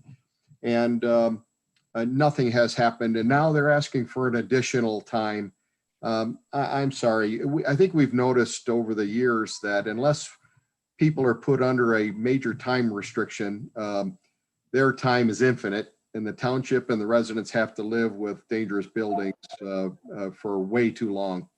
And if they have everything submitted in 6 months or in 2 months or in 60 days, I guess the building department can bring it back to the township. But I'm sorry, they've been sitting on it now since February, and now at the last minute they want even more time, and I'm not buying that. Very good, Mr. Noble. Yeah, I'm going to back those statements up. I think we've been more than equitable and fair. Our building officials and our ordinance officers, they have a tough job, and they give a lot. We were just in a meeting earlier this week where Mr. Spencer was there, and the way he handled it was amazing. He's very compassionate, very understanding, but there comes a time where we have to put our foot down, and I concur with what Trustee Powell says. Okay. Trustee Smith, any comment? Apologize, I was on mute. I concur with my colleagues. This has been going on for 10 years. So I just had a little side note question to Mr. Spencer. Were you aware or had any meeting recently with these folks that they explained to you that they were going to share it with a realtor or sell it? I have or is not. that just heard for the first time tonight? That portion is the first I've heard of it. I can't speak with anybody else in my office, but first That's I've heard okay. it. Yeah. Generally, if that is told to anybody in the office, that gets relayed to me. So, no, we have not heard. It was brought up back as Mr. Powell had mentioned back during the dangerous building hearing, that they were going to really what they want to do back then. My understanding was they wanted to get a contractor in there and bring it up to habitable status. In my opinion, there's a lot of work that needs to be done to bring that up to that sort of status. I mean, it's a complete rebuild. That's if the foundation is suitable. So that's where we're at today. I do want to address real quick. Mr. Slaviak had a concern about the electrical. The reason that electrical was removed, it was not done by a contractor. It was in fact done by DTE. They removed the whole service from the house because it was an open service and it was a danger to the public. So that is why that was removed. Okay. Any of the other board members have comment at this time? Okay, that being said, looking for a motion. Mr. Powell? Yes, Mr. Supervisor. I move to support the decision of the dangerous building hearing officer and request that the structure and the related improvements be removed and demolished from the site at 11142 Windhurst as allowed by law. And once the demolition starts, it should be completed within 2 weeks. And again, we have a 61 days from now. Just a moment, sir. Okay. Okay, we have a motion on the floor. Any other question or comments from the board members? Looking for a second? Second. I have motion, I have support. Roll call vote. Supervisor Colwell, Yes. Treasurer Roman, Yes. Clerk Noble, yes. Trustee Ruggles, Yes. Trustee Smith, Yes. Trustee Voorhees, Yes. Trustee Powell. Yes. Okay, do you understand what this means to you, Mr. Sybeck? Well, I was waiting for Mr. Munger to give me the quotes to repair this thing, and I never got them. Yeah, this is just, unfortunately, this is a circumstance that's gone on. I did myself take a look at the house. That's the one off on the south end of Round Lake, I'll call it. I think that would be a formidable task, and you may find that at the end of the day that lot might be worth more without the house on it than with it. We are going to seek bids for its removal unless you can get to it quicker. I don't think that's going to happen because you already had a date of, was it June 1st, Nick, on this one? This one was June 1st, correct? Pardon me? Yes. I'm talking to the building official, sir. Okay. Unfortunately, the ordinance officer, excuse me, the dangerous building officer's order stands, and the building will be demolished within 61 days. Next item. Nicholas?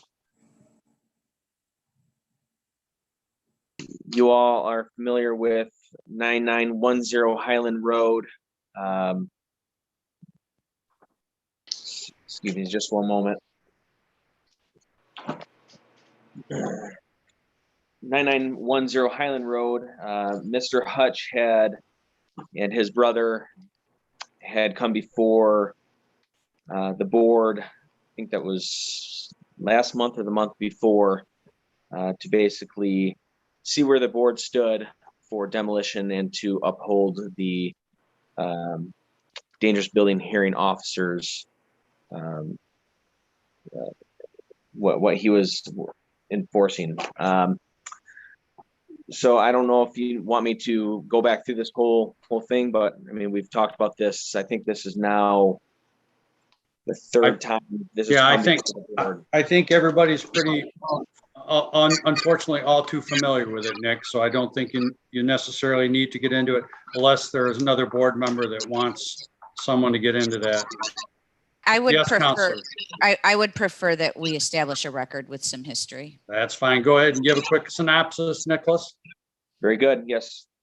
In, let's see, September 2nd of 2016, the structure had a fire.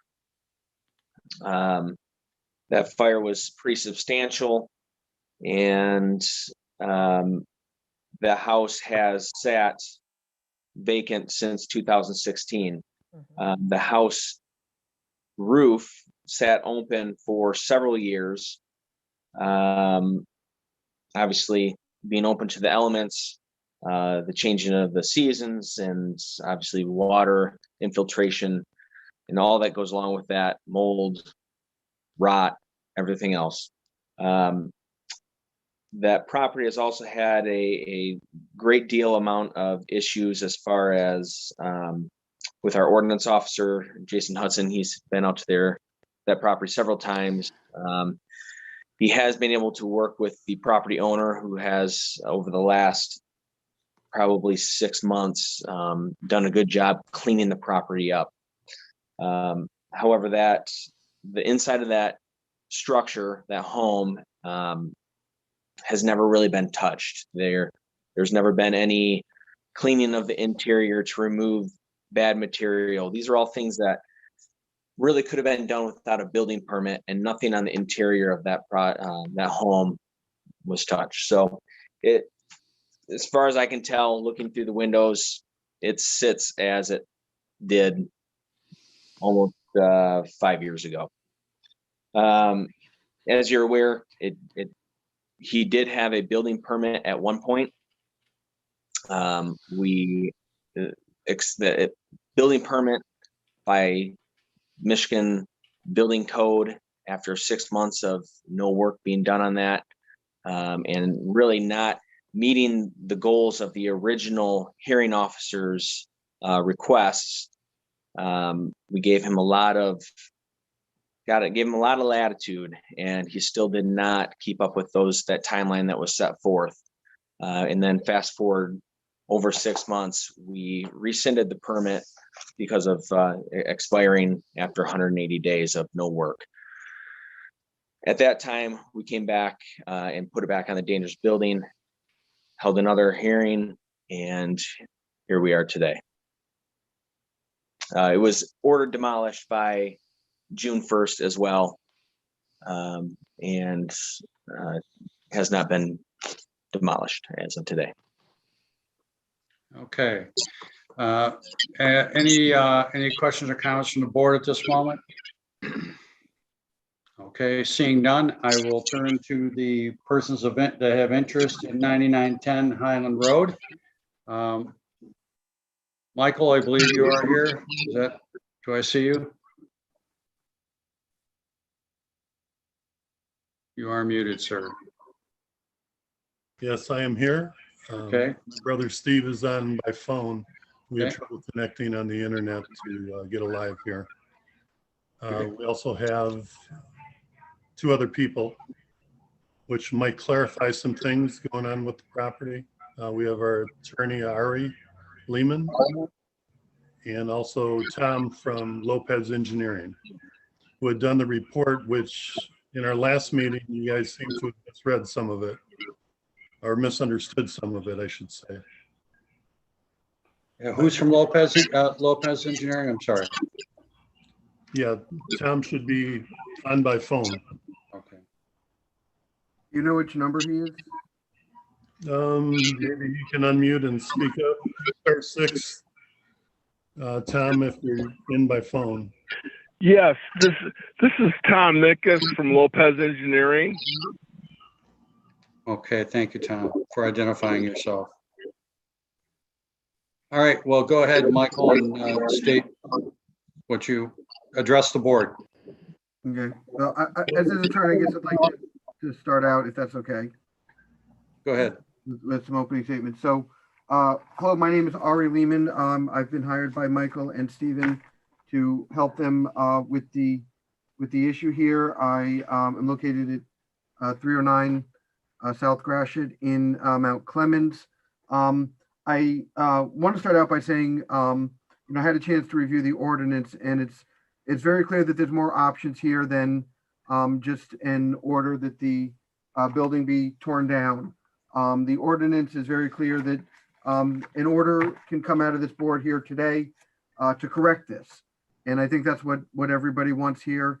And I know there's been some problems in the past. I've spoken with them about what happened. It's kind of a crazy series of unfortunate events that have transpired, but I believe we're going to hear some testimony here today about the structure of the building. It is salvageable.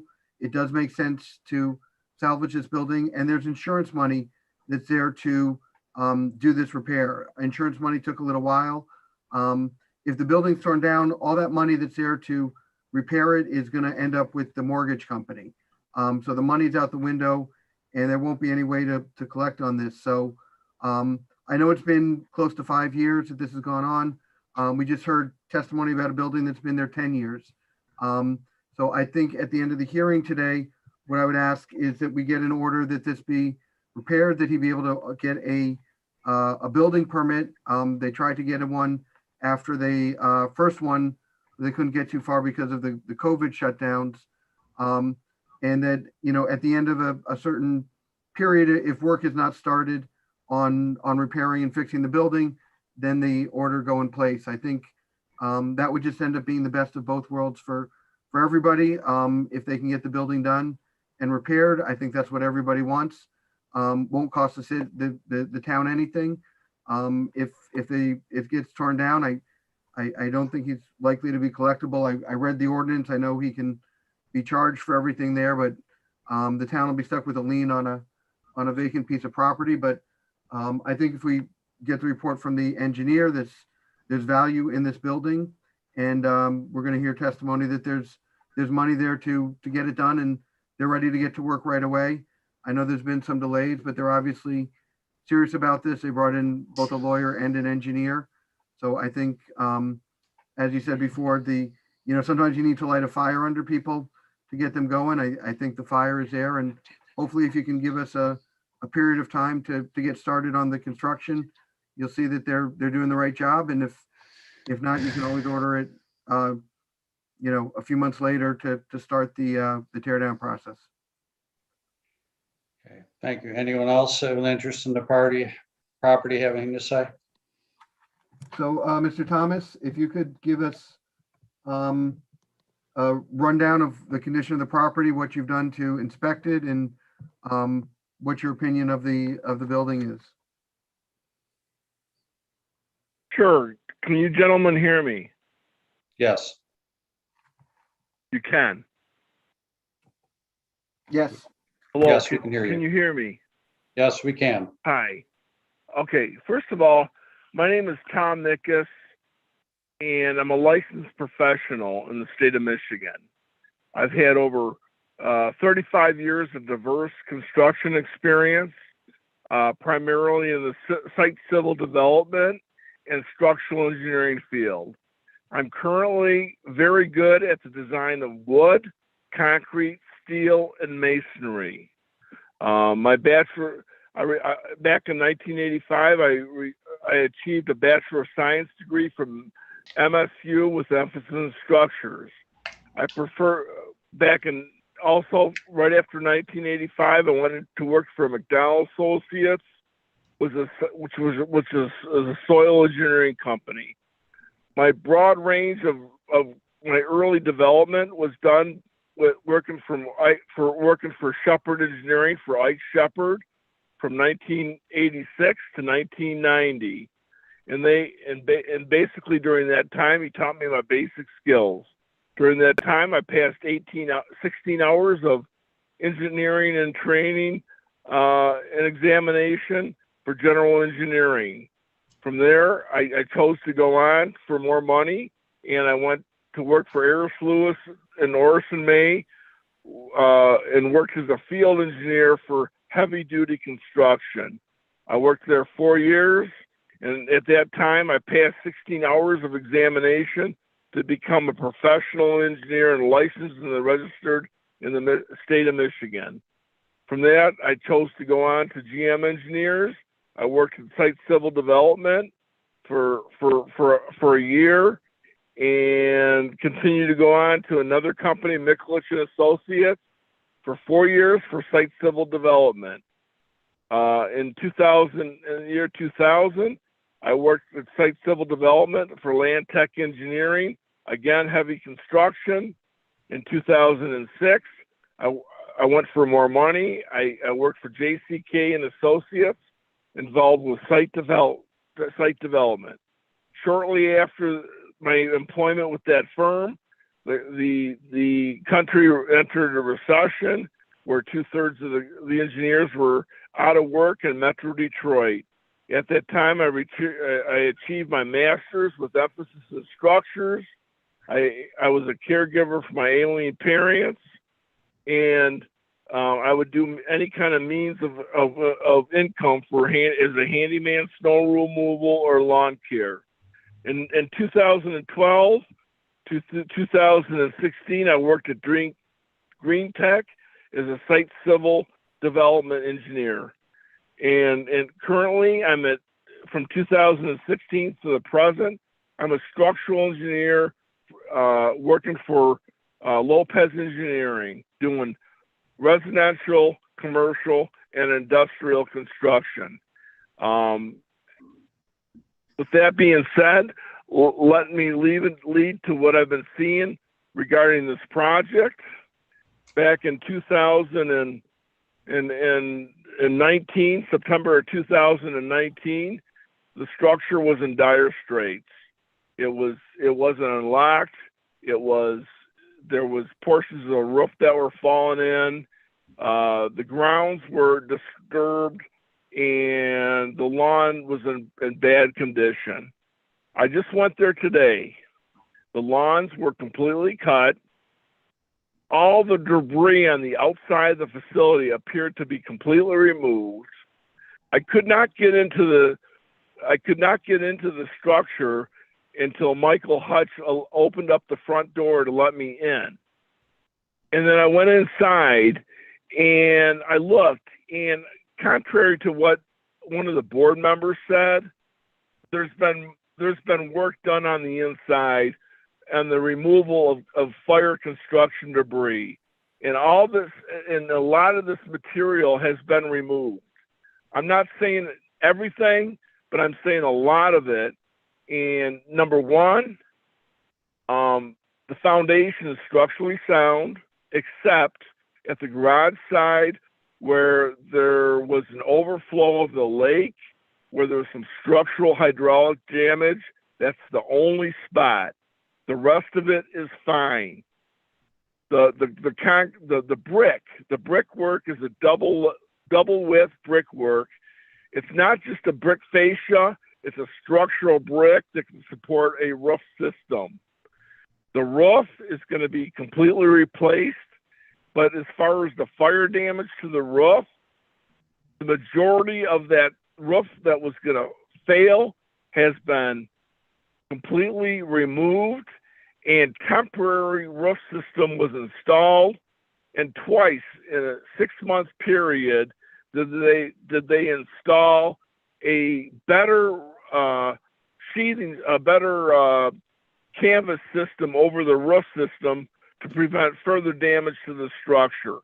In my personal opinion, the structure is suitable. It can be rebuilt or partially rebuilt. I've condemned structures, maybe 2-3 a year. The walls are plumb. There is no reason why the structure should be demolished.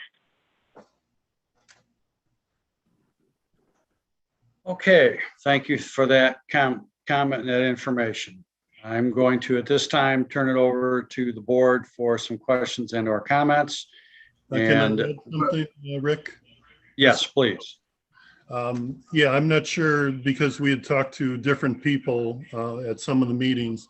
I don't know if all the township board members realize that as a brother to my brother Steve, my time is now available. I was taking care of my dad last year. My time freed up. We had the money to move forward, and I'm here to help make up for the times when he cannot work for a couple of days because he's in severe pain from 2 auto accidents that he's had since 2011. So all those limitations and the slow process was related to his medical condition. He had suffered a mild TBI, which is a traumatic brain injury. You wouldn't know it talking to him, but just that he processes things a little slower. He can't, I mean, he has to do things one at a time. So I'm here to fill in that gap. And financially, you know, it was brought up at the last meeting, well, we don't think you can finish the house. I mean, I don't know if you take financial statements from every customer that comes forward and asks for a permit, but we have plenty of assets for Steve to be able to finish the house. Our dad recently died, and somebody misspoke that we could have sold those properties 5 years ago. They weren't in our names to sell. There's 3 building sites up in Kalkaska. There's a 10-acre parcel real close to Kalkaska with heavily woods. There's a 5-acre parcel off an expressway ramp up near Harrison, Michigan, about 3 miles out of town, right off of I-27. So those are vacant properties. Besides that, we have a property, a house worth around $160,000 that's free and clear. That can either be refinanced if we run short on funds or sold. And as you know, the real estate market is extremely strong. If we put it on the market in 1-2 weeks, we have an offer. If it's cash, it can close in 2 weeks. If it's a mortgage, we close in 4 to 5 weeks. So besides that, there's some pension money that my dad had. It's, you know, my dad was 88 years old. He did pretty well for himself. So we have more options than we did a couple years ago. So I just why don't you let them know exactly, give them the details on how much is in the fund for construction with the bank, how much you have to offer, and yeah, there's approximately 138,000 with Chase Bank. There originally was 155, but 20,000 was spent towards other items from that. They used to have a draw system where you could only get half the money if you did half the work, and that was causing Steve a hardship because the house was underinsured by fire damage. I mean, the house was underinsured based on what cost would be to rebuild back 4 years ago. So we couldn't find a builder to do the work for what was allowed as far as the escrow and get himself paid. So Steve, even though he has a builder's license, would be forced to do everything on his own, but he couldn't come up with 80,000 or so to do the work to a point where he could get that draw. Besides the 138,000 with Chase Bank, we have 45,000 approximately with an account that I have control of and that I own, that we can do the work, and we can go towards one of. We just lost you. Michael? We lost your volume for some reason, Michael.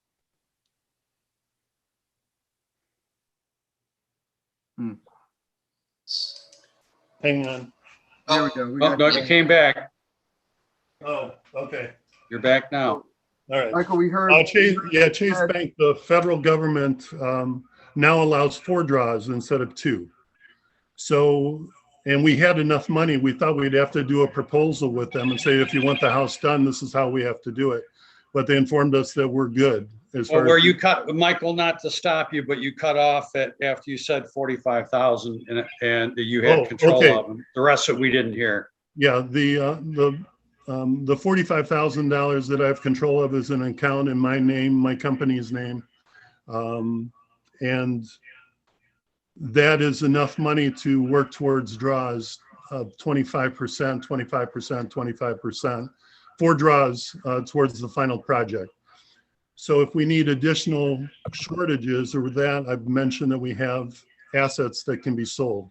The vacant property up north, I don't know what the marketing time would be, but the $160,000 home is located in Waterford Township. It's real close to Cass Lake. we know it would have no trouble being sold quickly if we need up to 160,000 to finish the project. And- This information was not offered only because we didn't think we had to prove financially that there was an issue. And we asked for time to prove to you guys, and that never came up as a motion at the last meeting. So, Michael, you did obtain a quotation from a Robbins Built, is that correct? yes, they gave us a budget on 140,000 and what the allowances would have to be to fall in line with that figure.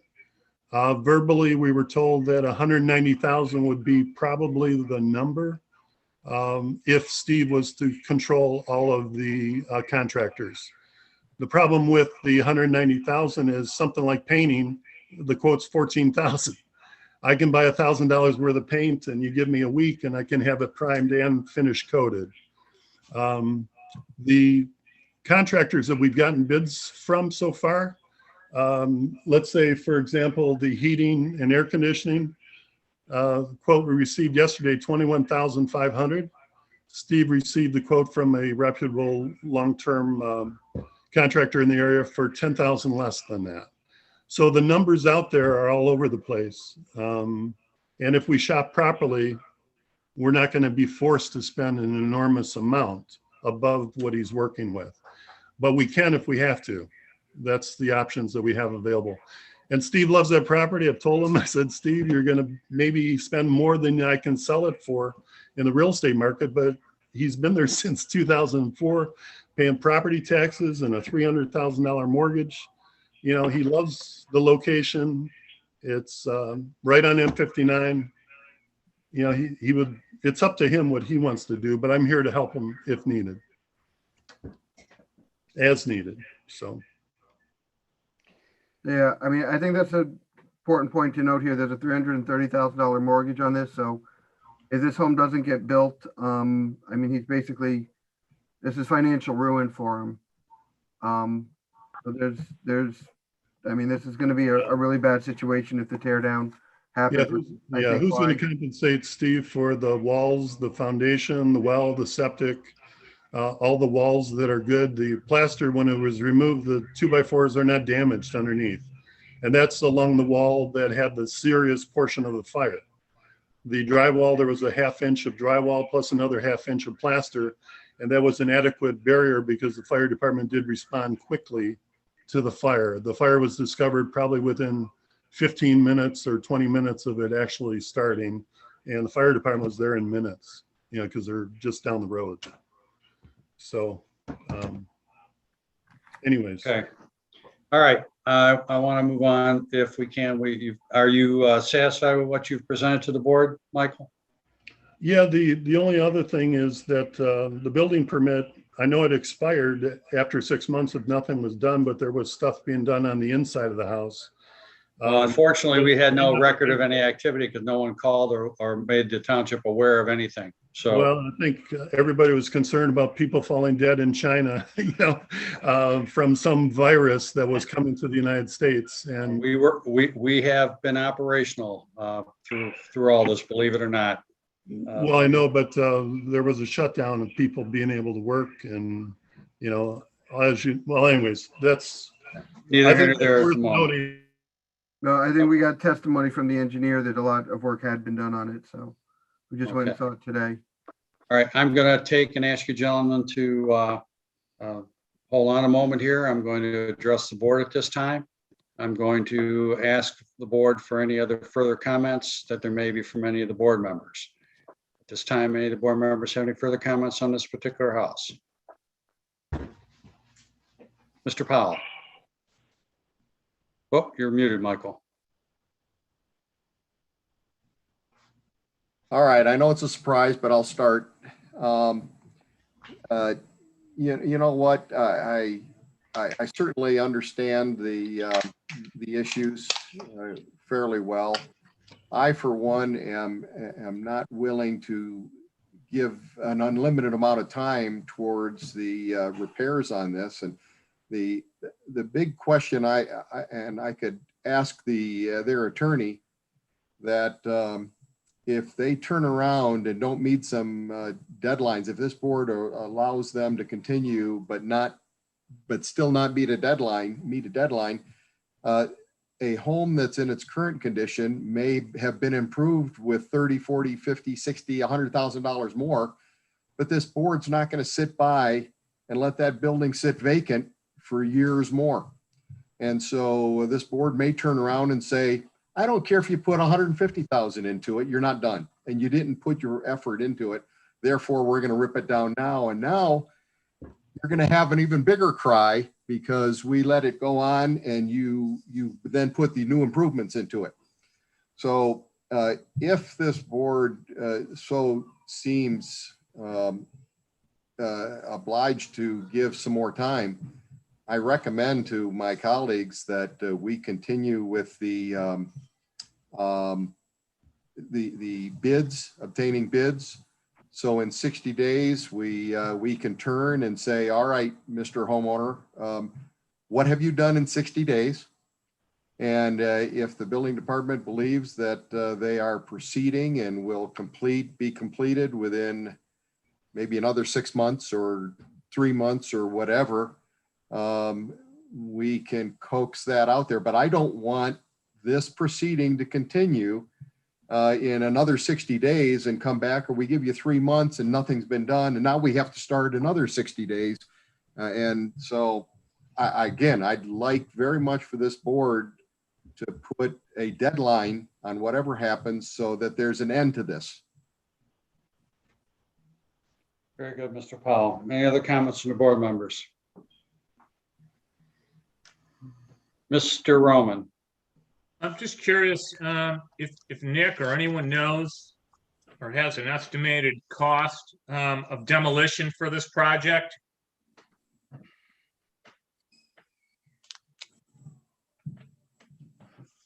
Nick, you're muted. You're muted. I apologize. Can you guys hear me? Yeah. Oh. Yep, I heard you, Mike. Thank you. Based on recent demolitions in the township, I'm going to estimate it's probably about 12 to 15,000 for demolition, maybe a little bit more because there is a bit of structural brick on this property, but probably 15,000 on the high end. Thanks, Nick. Just a comment to my colleagues. My thought is if this board does decide to extend time for this property to be approved, I would want the owners to put up $15,000 ASAP in case they didn't meet the limitations that Mr. Paul was talking about as far as time. In that case, if they didn't meet their timeline, the township would have the money to demolish.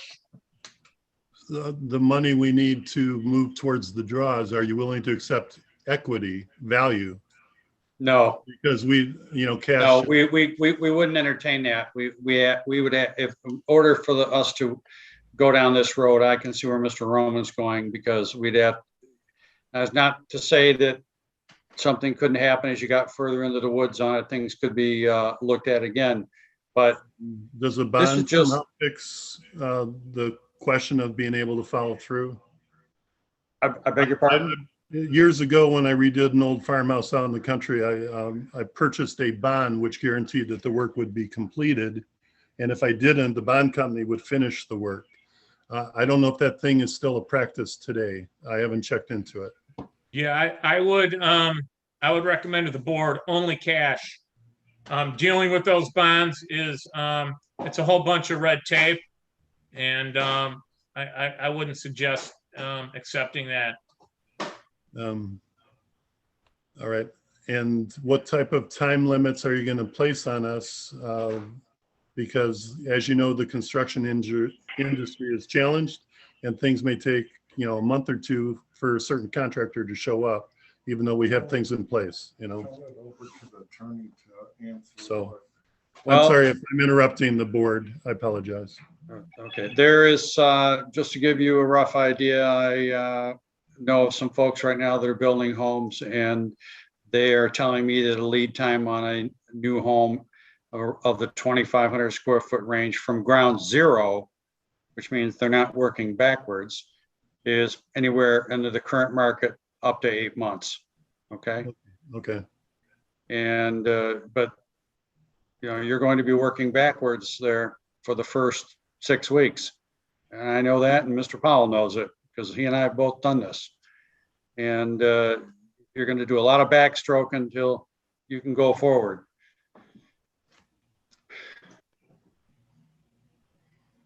Mr. Noble. Michael, I've got a question for you. In your prior statement, you stated that you have some properties that now is in the estate that you guys can liquidate it. You used the words, the time frame on the up north property. It didn't seem that you were very certain on liquidating that. It seems to me by your statements that you have to squeeze every bit of equity to get this project done. Supervisor Kowal, you have some rentals up north and properties. Are they quick sells up there around mid-Michigan?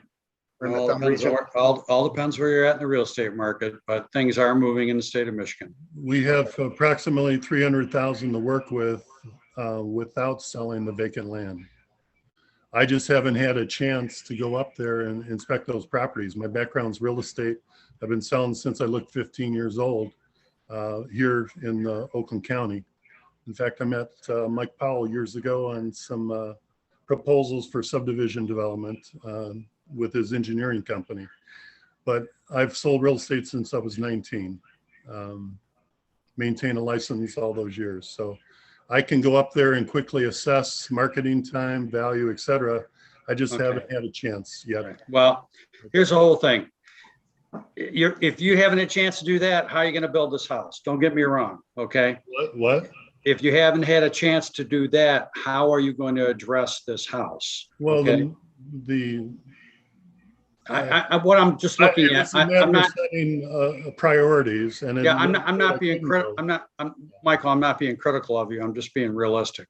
You know, if you don't have the wherewithal to do it and the expertise, and if you're subject to having to hire a contractor because it is a non-homesteaded property, I believe right now, because it's lost its exemption, I believe it requires to have a licensed contractor provide that work. Is that correct, Nick? Yeah, excuse me. Nicholas? Yeah, you're muted. I apologize again. If it would depend, if he is still on the deed of the property and he is going to reside in that property for 6 months post C of O, then technically he can pull a homeowner's permit by state building code. But okay, I want to get that out in the open. That's if the property is in his name. I'm not sure if the property is in his name or not. Okay, Michael, can you answer that question? My brother Steve would like to offer something. I don't know if he meant Michael Powell or Michael Me. So, Rick, were you asking me to clarify whose name the property's in and the building permit issues? Whether you need a licensed contractor or so.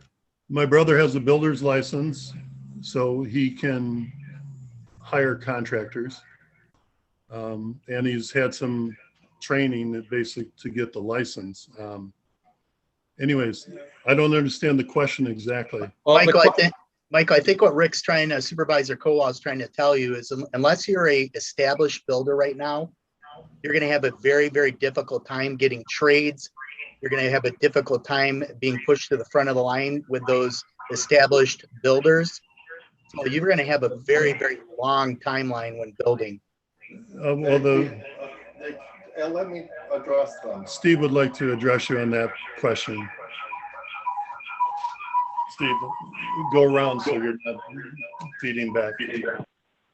Steve's close. Hello, can you hear me? Yes. Yeah, I'm Steve Hutch, the owner of the property. I've had my builder's license for approximately 30 years. I've dealt with a lot of contractors over the years. So I have a lot of experience. First of all, we have the funds to move forward.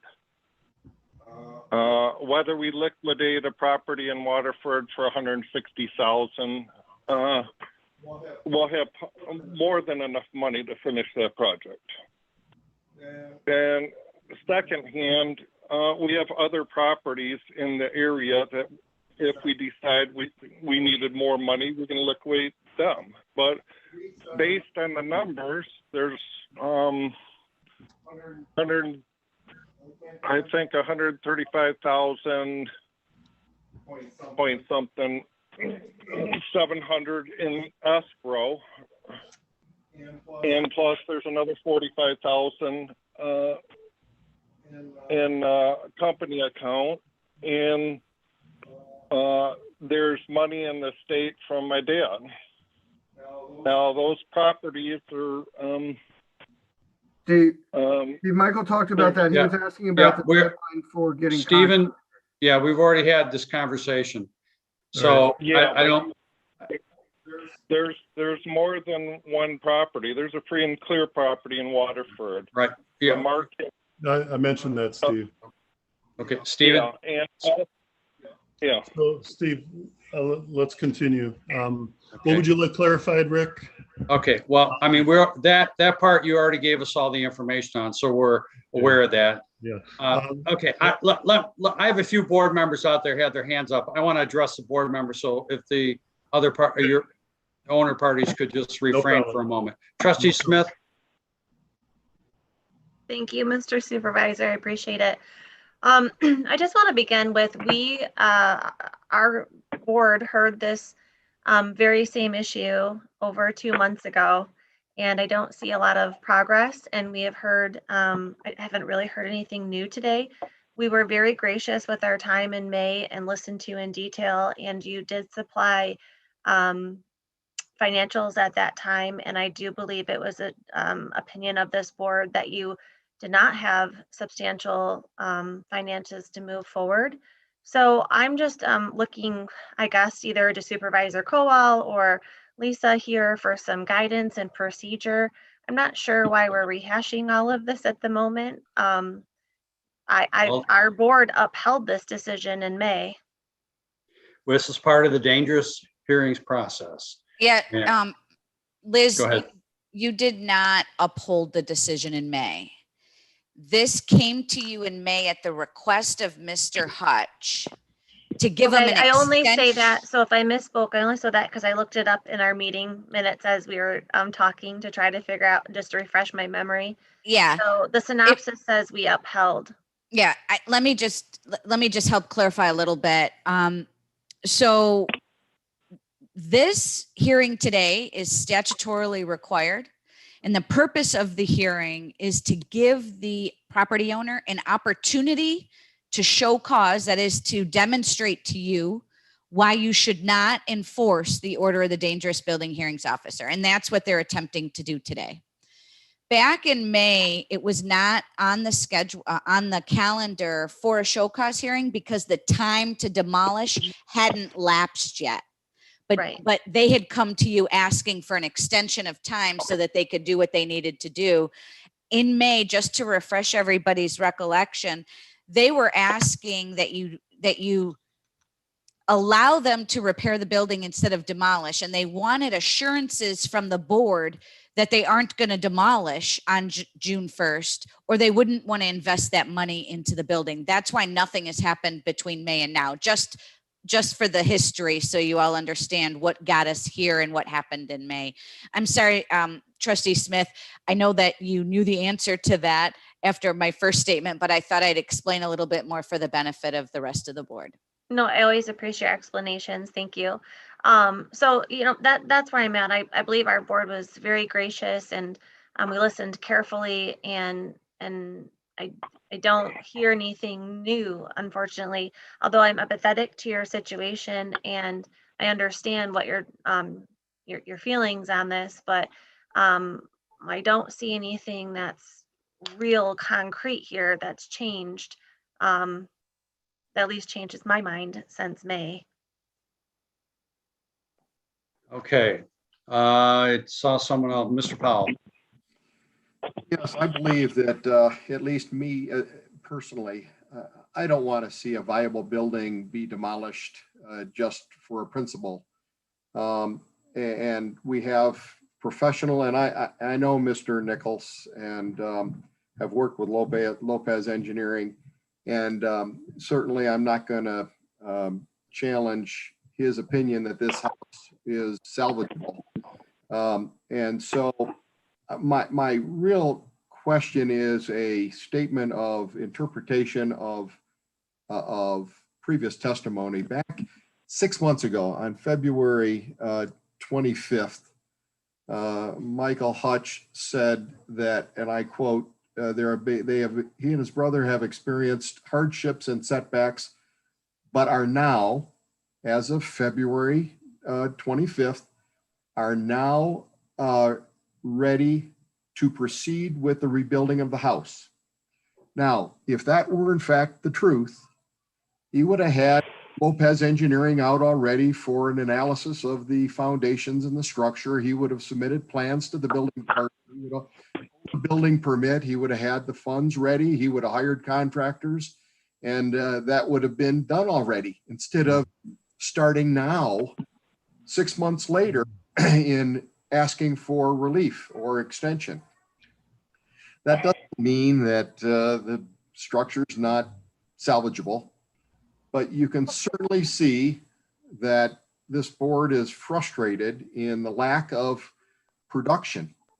And so they pull on our heartstrings, and reality is that they haven't lived up to their word.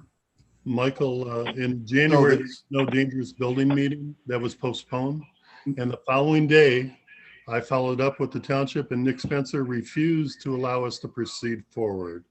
All right, but there's a proper approach to do that. And so with a professional statement that it could be salvaged, Mr. Spencer has to follow the law, and he does. So we hired that stated originally. One at a time. Can I speak? Can I have the structural engineer speak? Because that was he's been out there 3 times, and we did do for the building permit. He did give a structural engineering report stating that the building was repairable. He's been out there several times since. Yeah, there's a report from September 27th, 2019, and then revised May 14th, 2021. I don't know if there's a way I can send that to you. So we did notify the board that the structure was down to move forward. But I can't move forward unless you give me a permit to move forward. All right, We submitted the plan. I hired an architect to draw up the plan. So hi. Okay, we're running into some interference here. So, Stephen, your phone connection is really bad. This is Tom Mickens from Lopez Engineering. May I speak? Yeah, we'd love that. Yeah. Go ahead. I've been listening to all this. Maybe Jacob can help you. Yeah, I'm not sure, Jacob. Basically, I think the whole issue is progress on the structure. We cleaned up the site. We're mowing the lawn. We secured the facility. So what if Steve and Mike Hutch, in the next 2 weeks, get a proposal together for you, get a truss manufacturer to get out there, take measurements, and give a game plan of a contractor also installing the new roof structure in a certain time period? How would the board feel about that? Mr. Powell? Yeah, I'm not, I don't want to piecemeal this thing. I think the end result is we would like a building permit with contracts with contractors and subcontractors to the satisfaction of the building department that would allow this structure to be completed and repaired. So I'm leaning more towards a 60 days to allow the owner to submit actual signed and sealed construction drawings from a professional engineer or architect that provides for a structural repairs to this building, and then an approved contract by a contractor or every subcontractor that is required, along with a time frame for the completion of the work to be submitted and approved by the building department by the issuance of a building contract, a building permit within 60 days. In the meantime, the building department goes out and gets 3 bids to be able to demolish the building. And if that scenario is not followed, the building department shall issue a contract for demolition on the 61st day of the from now. So the only item that I haven't dealt with then is how long do we give the contractors to complete the building? And so I'm going to say 8 months, Mike, because they're going to be heading into winter.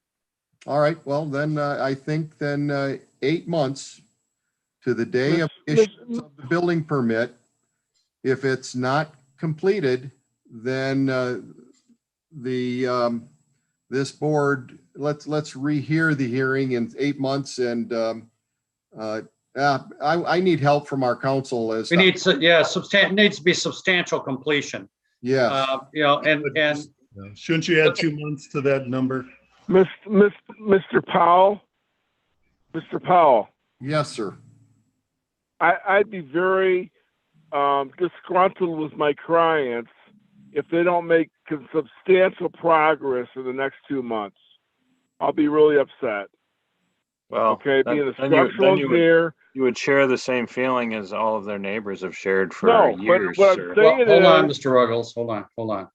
Okay. But I'm All right. saying is, okay, Stephen, just I'm going to put this back on the board right now because I have to try to do this in some orderly manner. And it's hard to tell, your voice is kind of going in and out all the time. So just be patient here, but hang on. Mr. Ruggles, go ahead. You have a comment? Yeah. If this individual will then be experiencing the same kind of disgruntled living experience that all the neighbors have gone through for the last 5 years. We're putting together a time frame here that really wins the end. We can drive by and look at the tarps that they describe as improved roofing material. I think that's how it was described to us. And just imagine what it's like to live next to this. So when does the time frame ever improve? They already Stephen, I've asked you to listen, not speak. I think we've listened to quite a bit enough of that tonight. Okay. So as this goes on, when is the end of the time frame? Okay.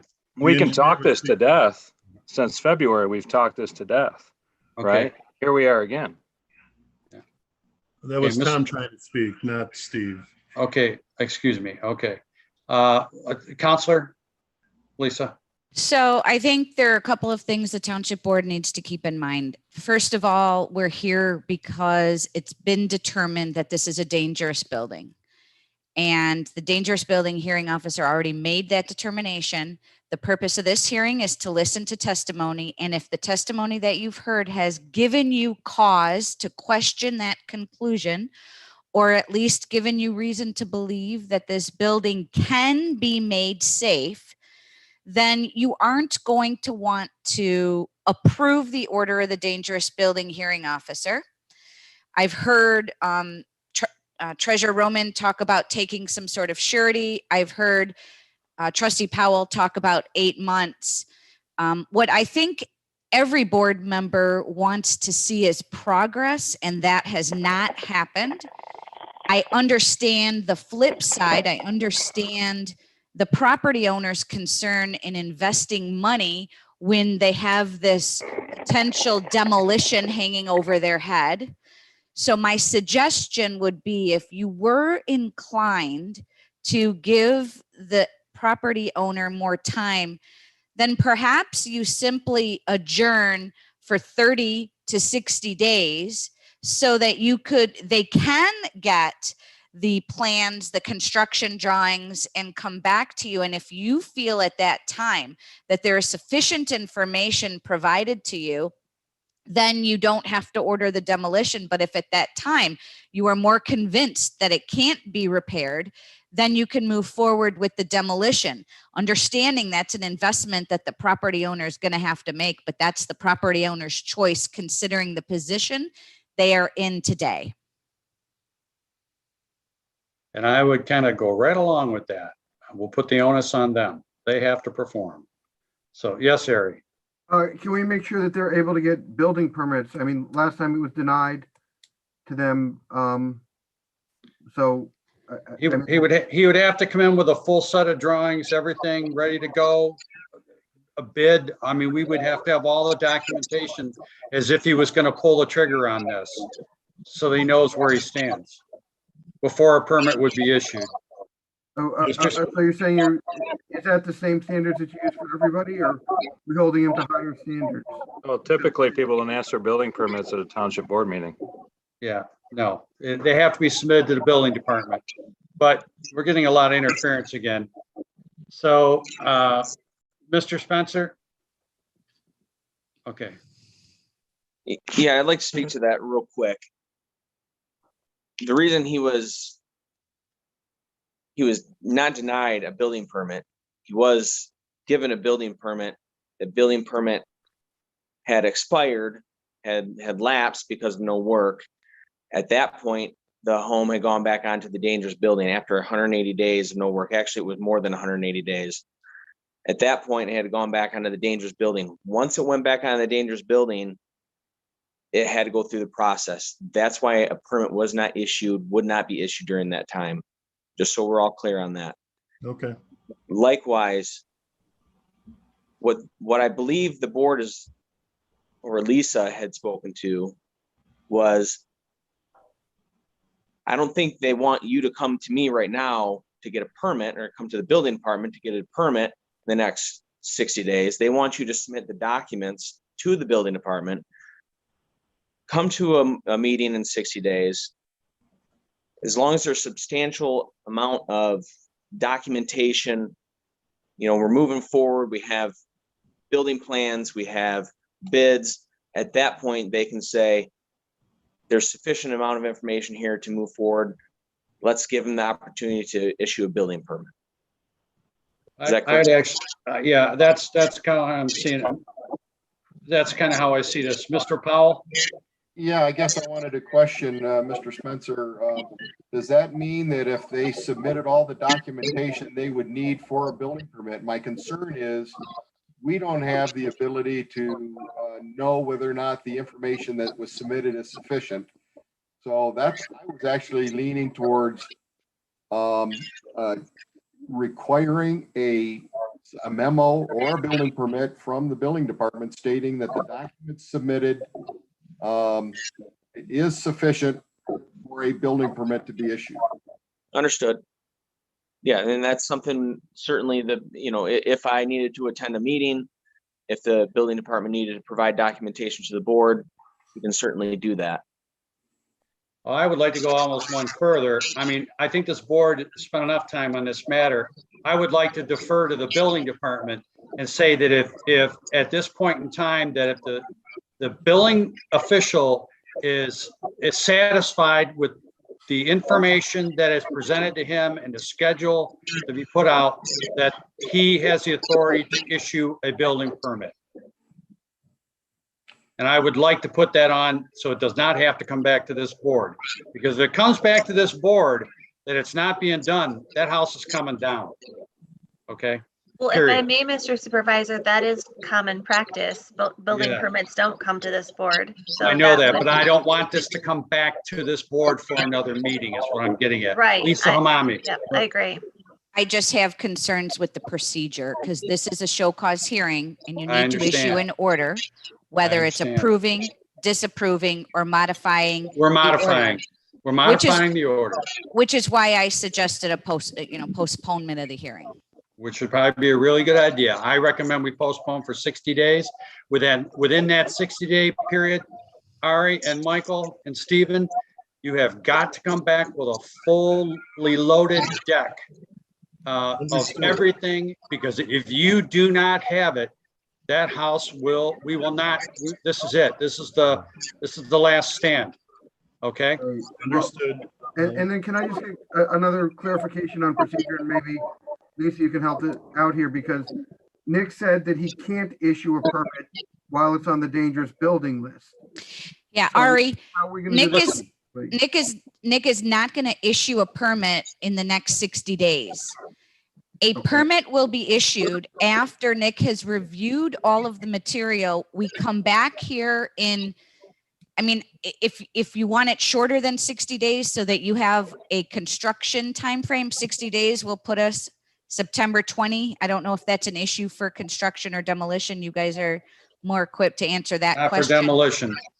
But no building permits will be issued until we come back for the continuation of this hearing. And if the building official demonstrates to the board what has been done and is satisfied that what has been done is sufficient, then the township board may then make a ruling disapproving the order of the hearing officer. If what's being presented to the board when we come back at the continuation of this hearing is not sufficient as determined by the building official and explained to the township board, then they may move forward with the approval of the dangerous building hearing officer's order. Okay, and just so we understand, you're not going to be doing work. What you're talking about is engineering drawings and a plan for the construction. Quotes, materials, all this stuff, what it's going to take to make it happen. I think that's a generous amount of time considering the circumstances. I agree. I think you guys are being very reasonable. I'm just trying to get clarification. I think you're being very fair. Okay, with that being said, I make a motion that we postpone this hearing for 60 days at this time. I'm looking for a second. Second, and could you change that to our meeting in October instead of 60 days? I don't want to miss it by one day and not have it on our next board meeting. 59 days. You could say the October board meeting. Yeah. Well, this is September. now July. August will be our September to return to the, thank you, Michael, to return to the September board meeting. September 21st, so that's 60 days. Thank you, Ms. Smith. I made that as a motion, looking for support. I had support from Mr. Roman, I believe. Okay. Yes, Mr. Roman? Yes. Roll call vote, please. Trustee Smith. Trustee Smith. Yes. Supervisor Kowa. Yes. Treasurer Roman. Yes. Trustee Powell. Yes. Clerk Noble, yes. Trustee Ruggles. Yes. Trustee Voorhees. Yes. Just understand this very clearly. If this comes back and it's not done, that's the end of this matter. Okay? Understood. Okay, thank you. Post haste, gentlemen, post haste. Thank you. Submit All a right. document to Mr. Spencer. You'll get a hold of Nick Spencer in the building department. Okay. All right, thank you. All right. Thank you, everybody. Thank you. All right, good night. Okay. Next item. Item that's a little more enlightening and a little more fun. Sure. Okay, let's move on here. It's talking about technology. We talked about, Liz brought up that point about the technology earlier and the different things that are going on. Well, we have an opportunity within the township to enlighten our residents a little bit more and save some money in the long run. And I'd really like to thank Trish for all her hard work working with Edison, DTE rather, Edison, whatever you want to, could always be Edison to me. They came up with a interesting proposal for us, which will cost us a little bit of money up front, but at the end of the day, it will have a payback time in 1.23 years. I will tell you, I know this to be an absolute fact that when you switch to LEDs, because in my plant, we switched from high pressure sodium to LEDs, and the bookkeeper asked me if the electric bill was wrong. It made that much of a difference in the consumption in the electricity because it's significant. So if you have all read it, you'll notice that the projected project cost is $29,000. DTE will contribute $7,200. Our upfront cost is $22,212. There'll be some rebates in there. After it all gets done, we'll actually have a current annual invoice. Typically our current annual invoice is roughly $34,000. Our future invoice, based on the lights and the projected energy under the same cycle that they're working at right now, will drop to $19,000. So this to me is, I don't like to use the term no-brainer, but this is pretty close to being a no-brainer. And on top of that, many of the lights in the township are now reaching an age where they're going to have to be replaced. And it's in the best interest of us to have a little brighter lights on all of the intersections and areas throughout the township. So any questions that the board members might have on this? I'd like to try to answer. Yes, Lisa. Just for the benefit of whoever makes this motion, I ask that you approve, if you're going to approve this contract, you approve it subject to review and approval of the township attorney, because there are concerns I have in paragraph 14 that I would like to work with DTE on, and authorize the supervisor to execute upon satisfaction of those issues. Of course. I wouldn't expect anything less. Okay. All right. Any questions or comments from the board members on this? Mr. Roman. Well, number one, I want to say to DTE, I'm very disappointed that you never approached us years ago to do this. Yeah. It took resolving an issue with a resident for this issue to come up. Really disappointing.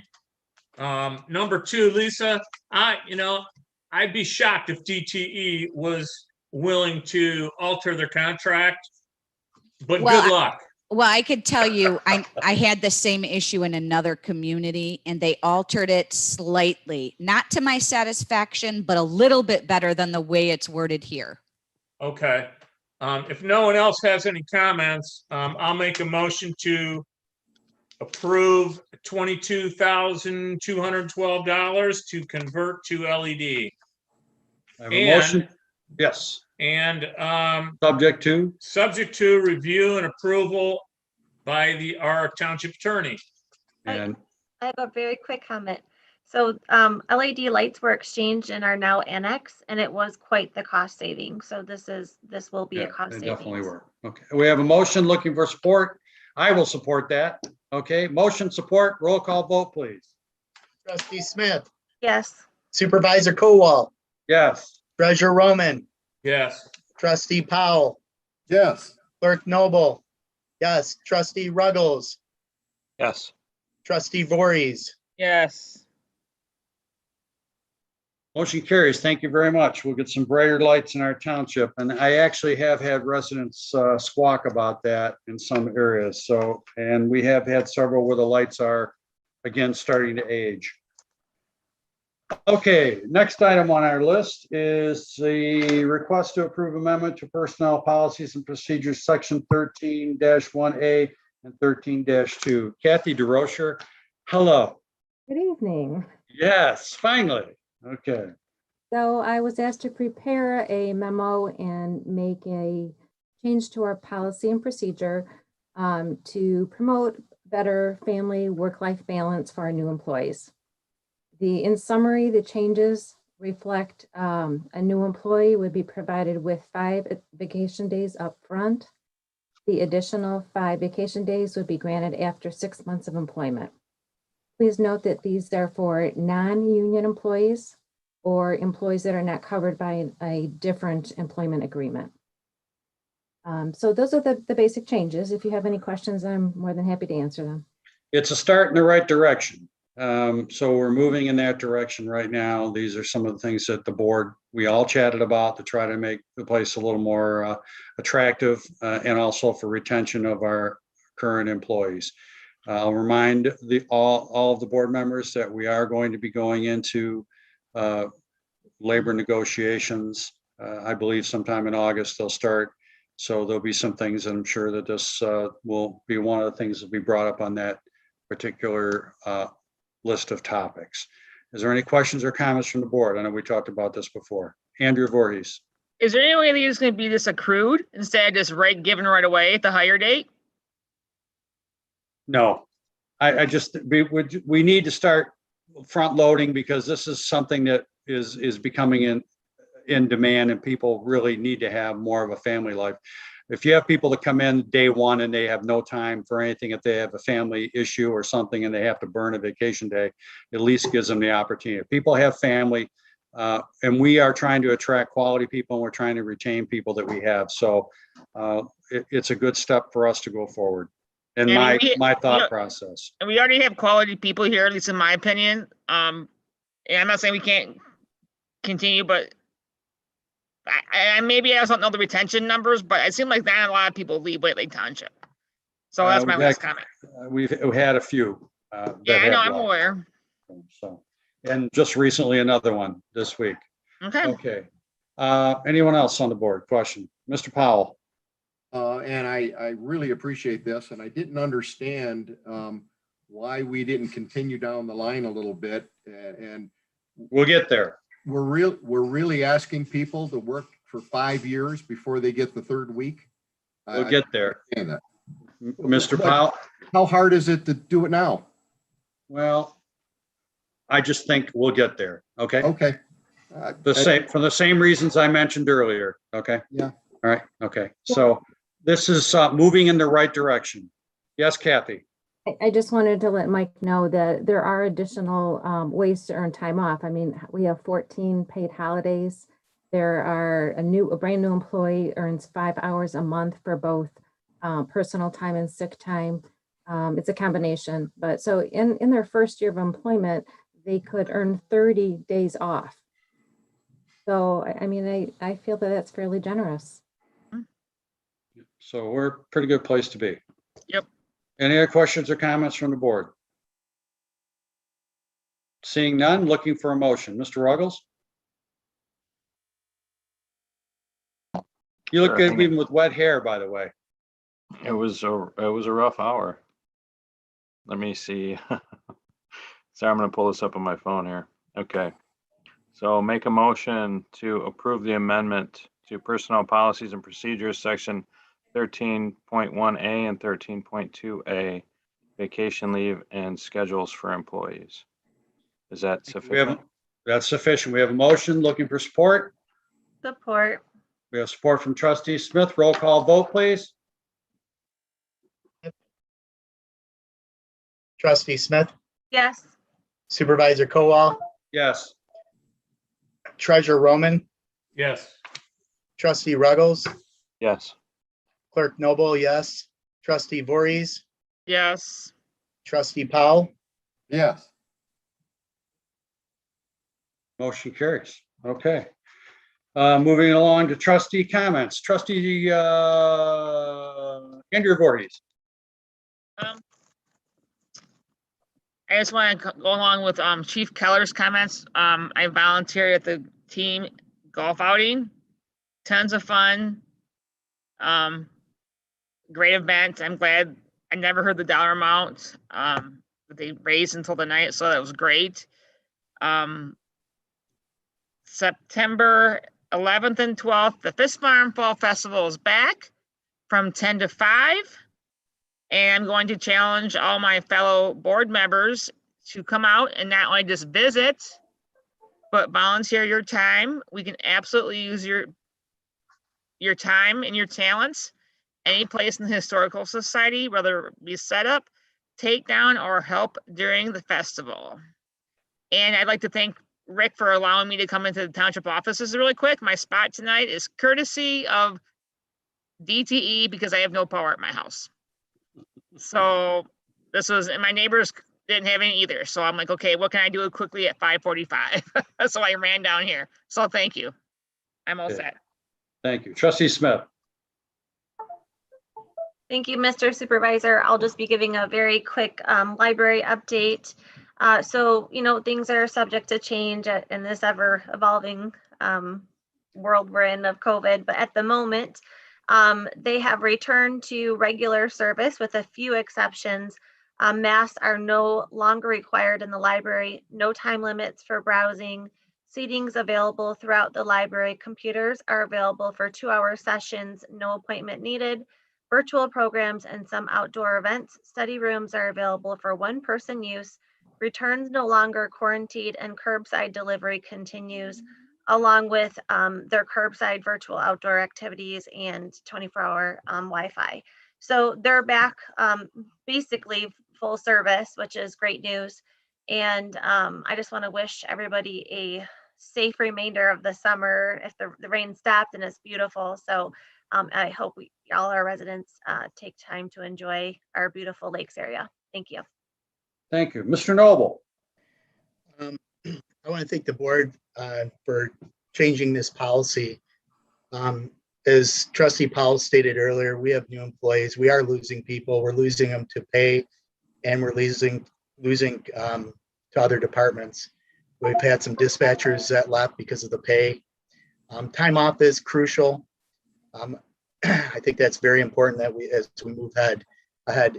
The policy wasn't, so the board knows, wasn't about my deputy clerk or Mike's or that position. It was about moving us in that direction. So that would give the supervisor, who is the head of HR, the latitude to make these decisions when he's structuring these non-union contracts to obtain talent coming into the township.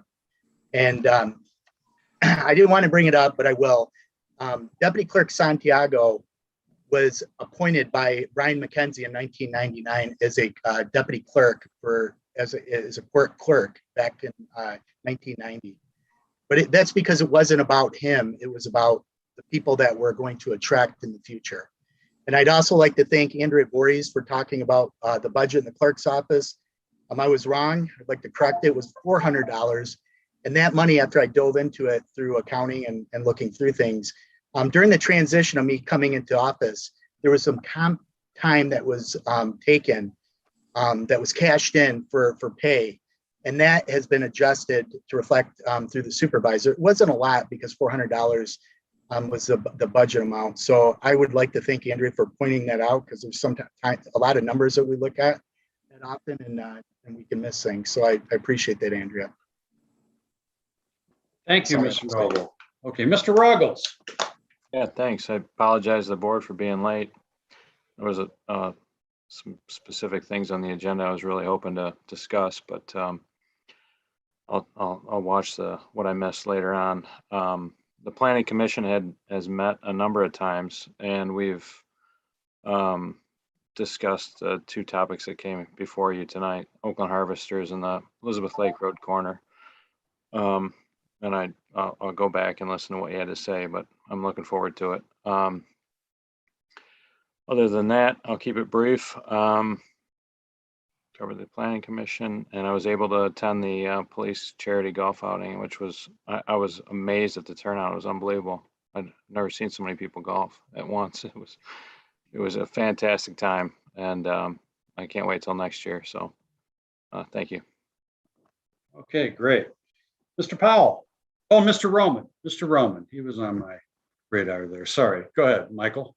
Thanks, Rick. I just want to thank all of our residents for tuning in tonight, and everyone be safe, stay healthy. Yeah. Okay.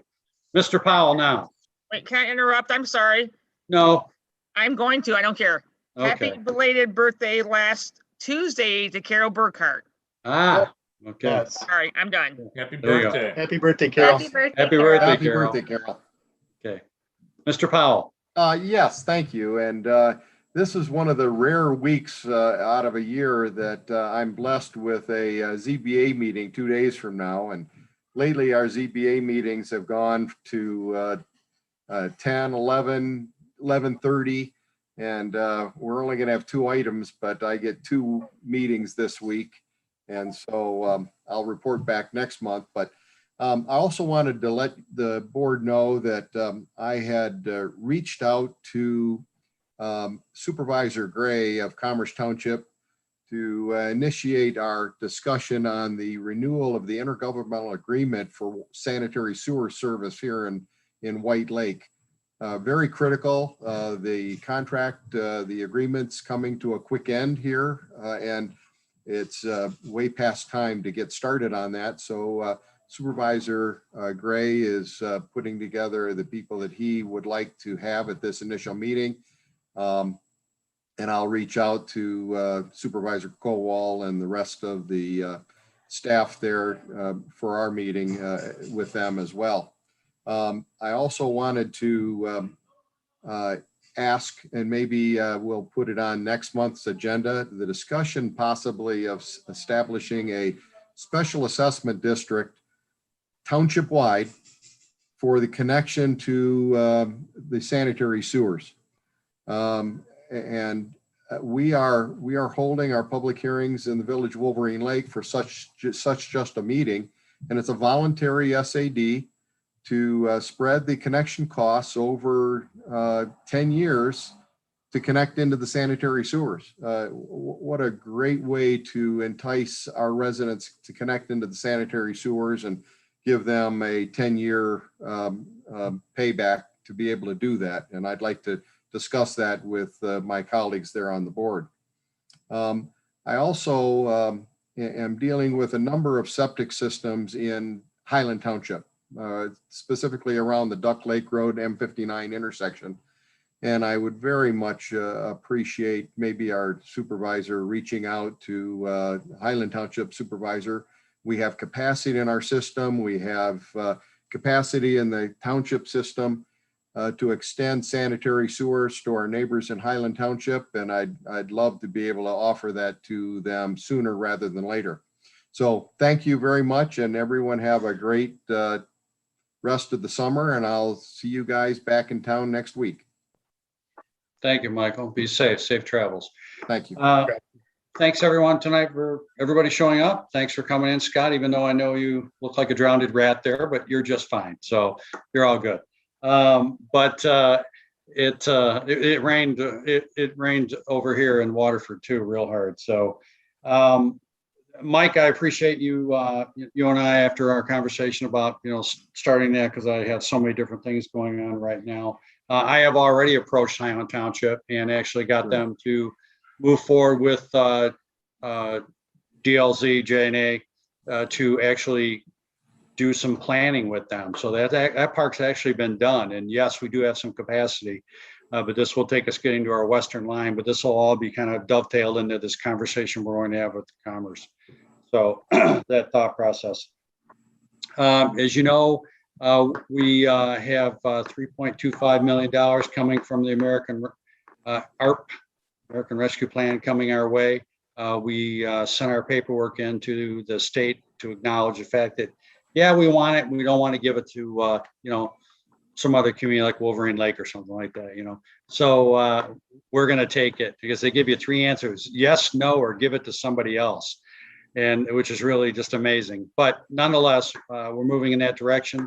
We also received acknowledgement from Congresswoman Haley Stevens that a $1.6 million grant that we kind of scrambled with Mike Broman and Sean and myself to put together that grant for improvements in the Civic Center district area was indeed approved, and just needs to go through some little final statutory stuff, and hopefully we'll be in good shape.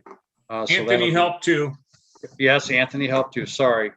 It's a team effort by everybody. Yeah. The board Dropped and off. everybody that's involved. That's right. We're a team. Everybody There's helped. no I in team. Yeah. So no, there isn't. So we went forward with that, but it was nice to get that conversation coming in from her. And also there'll be some other information that we can go after potentially for future infrastructure money that's going to be available, that they're still trying to determine what they're going to do with and how they're going to come up with that. And that's yet to be determined. Hopefully by August, some kind of an idea as to how that money is going to be filtered out to each state. Business as usual, we're moving along. There's concerns about the Delta variant. Everybody needs to be careful. When in doubt, get a shot and keep the bug out. With that, I'll say good night. God bless. Happy birthday, Carol, again.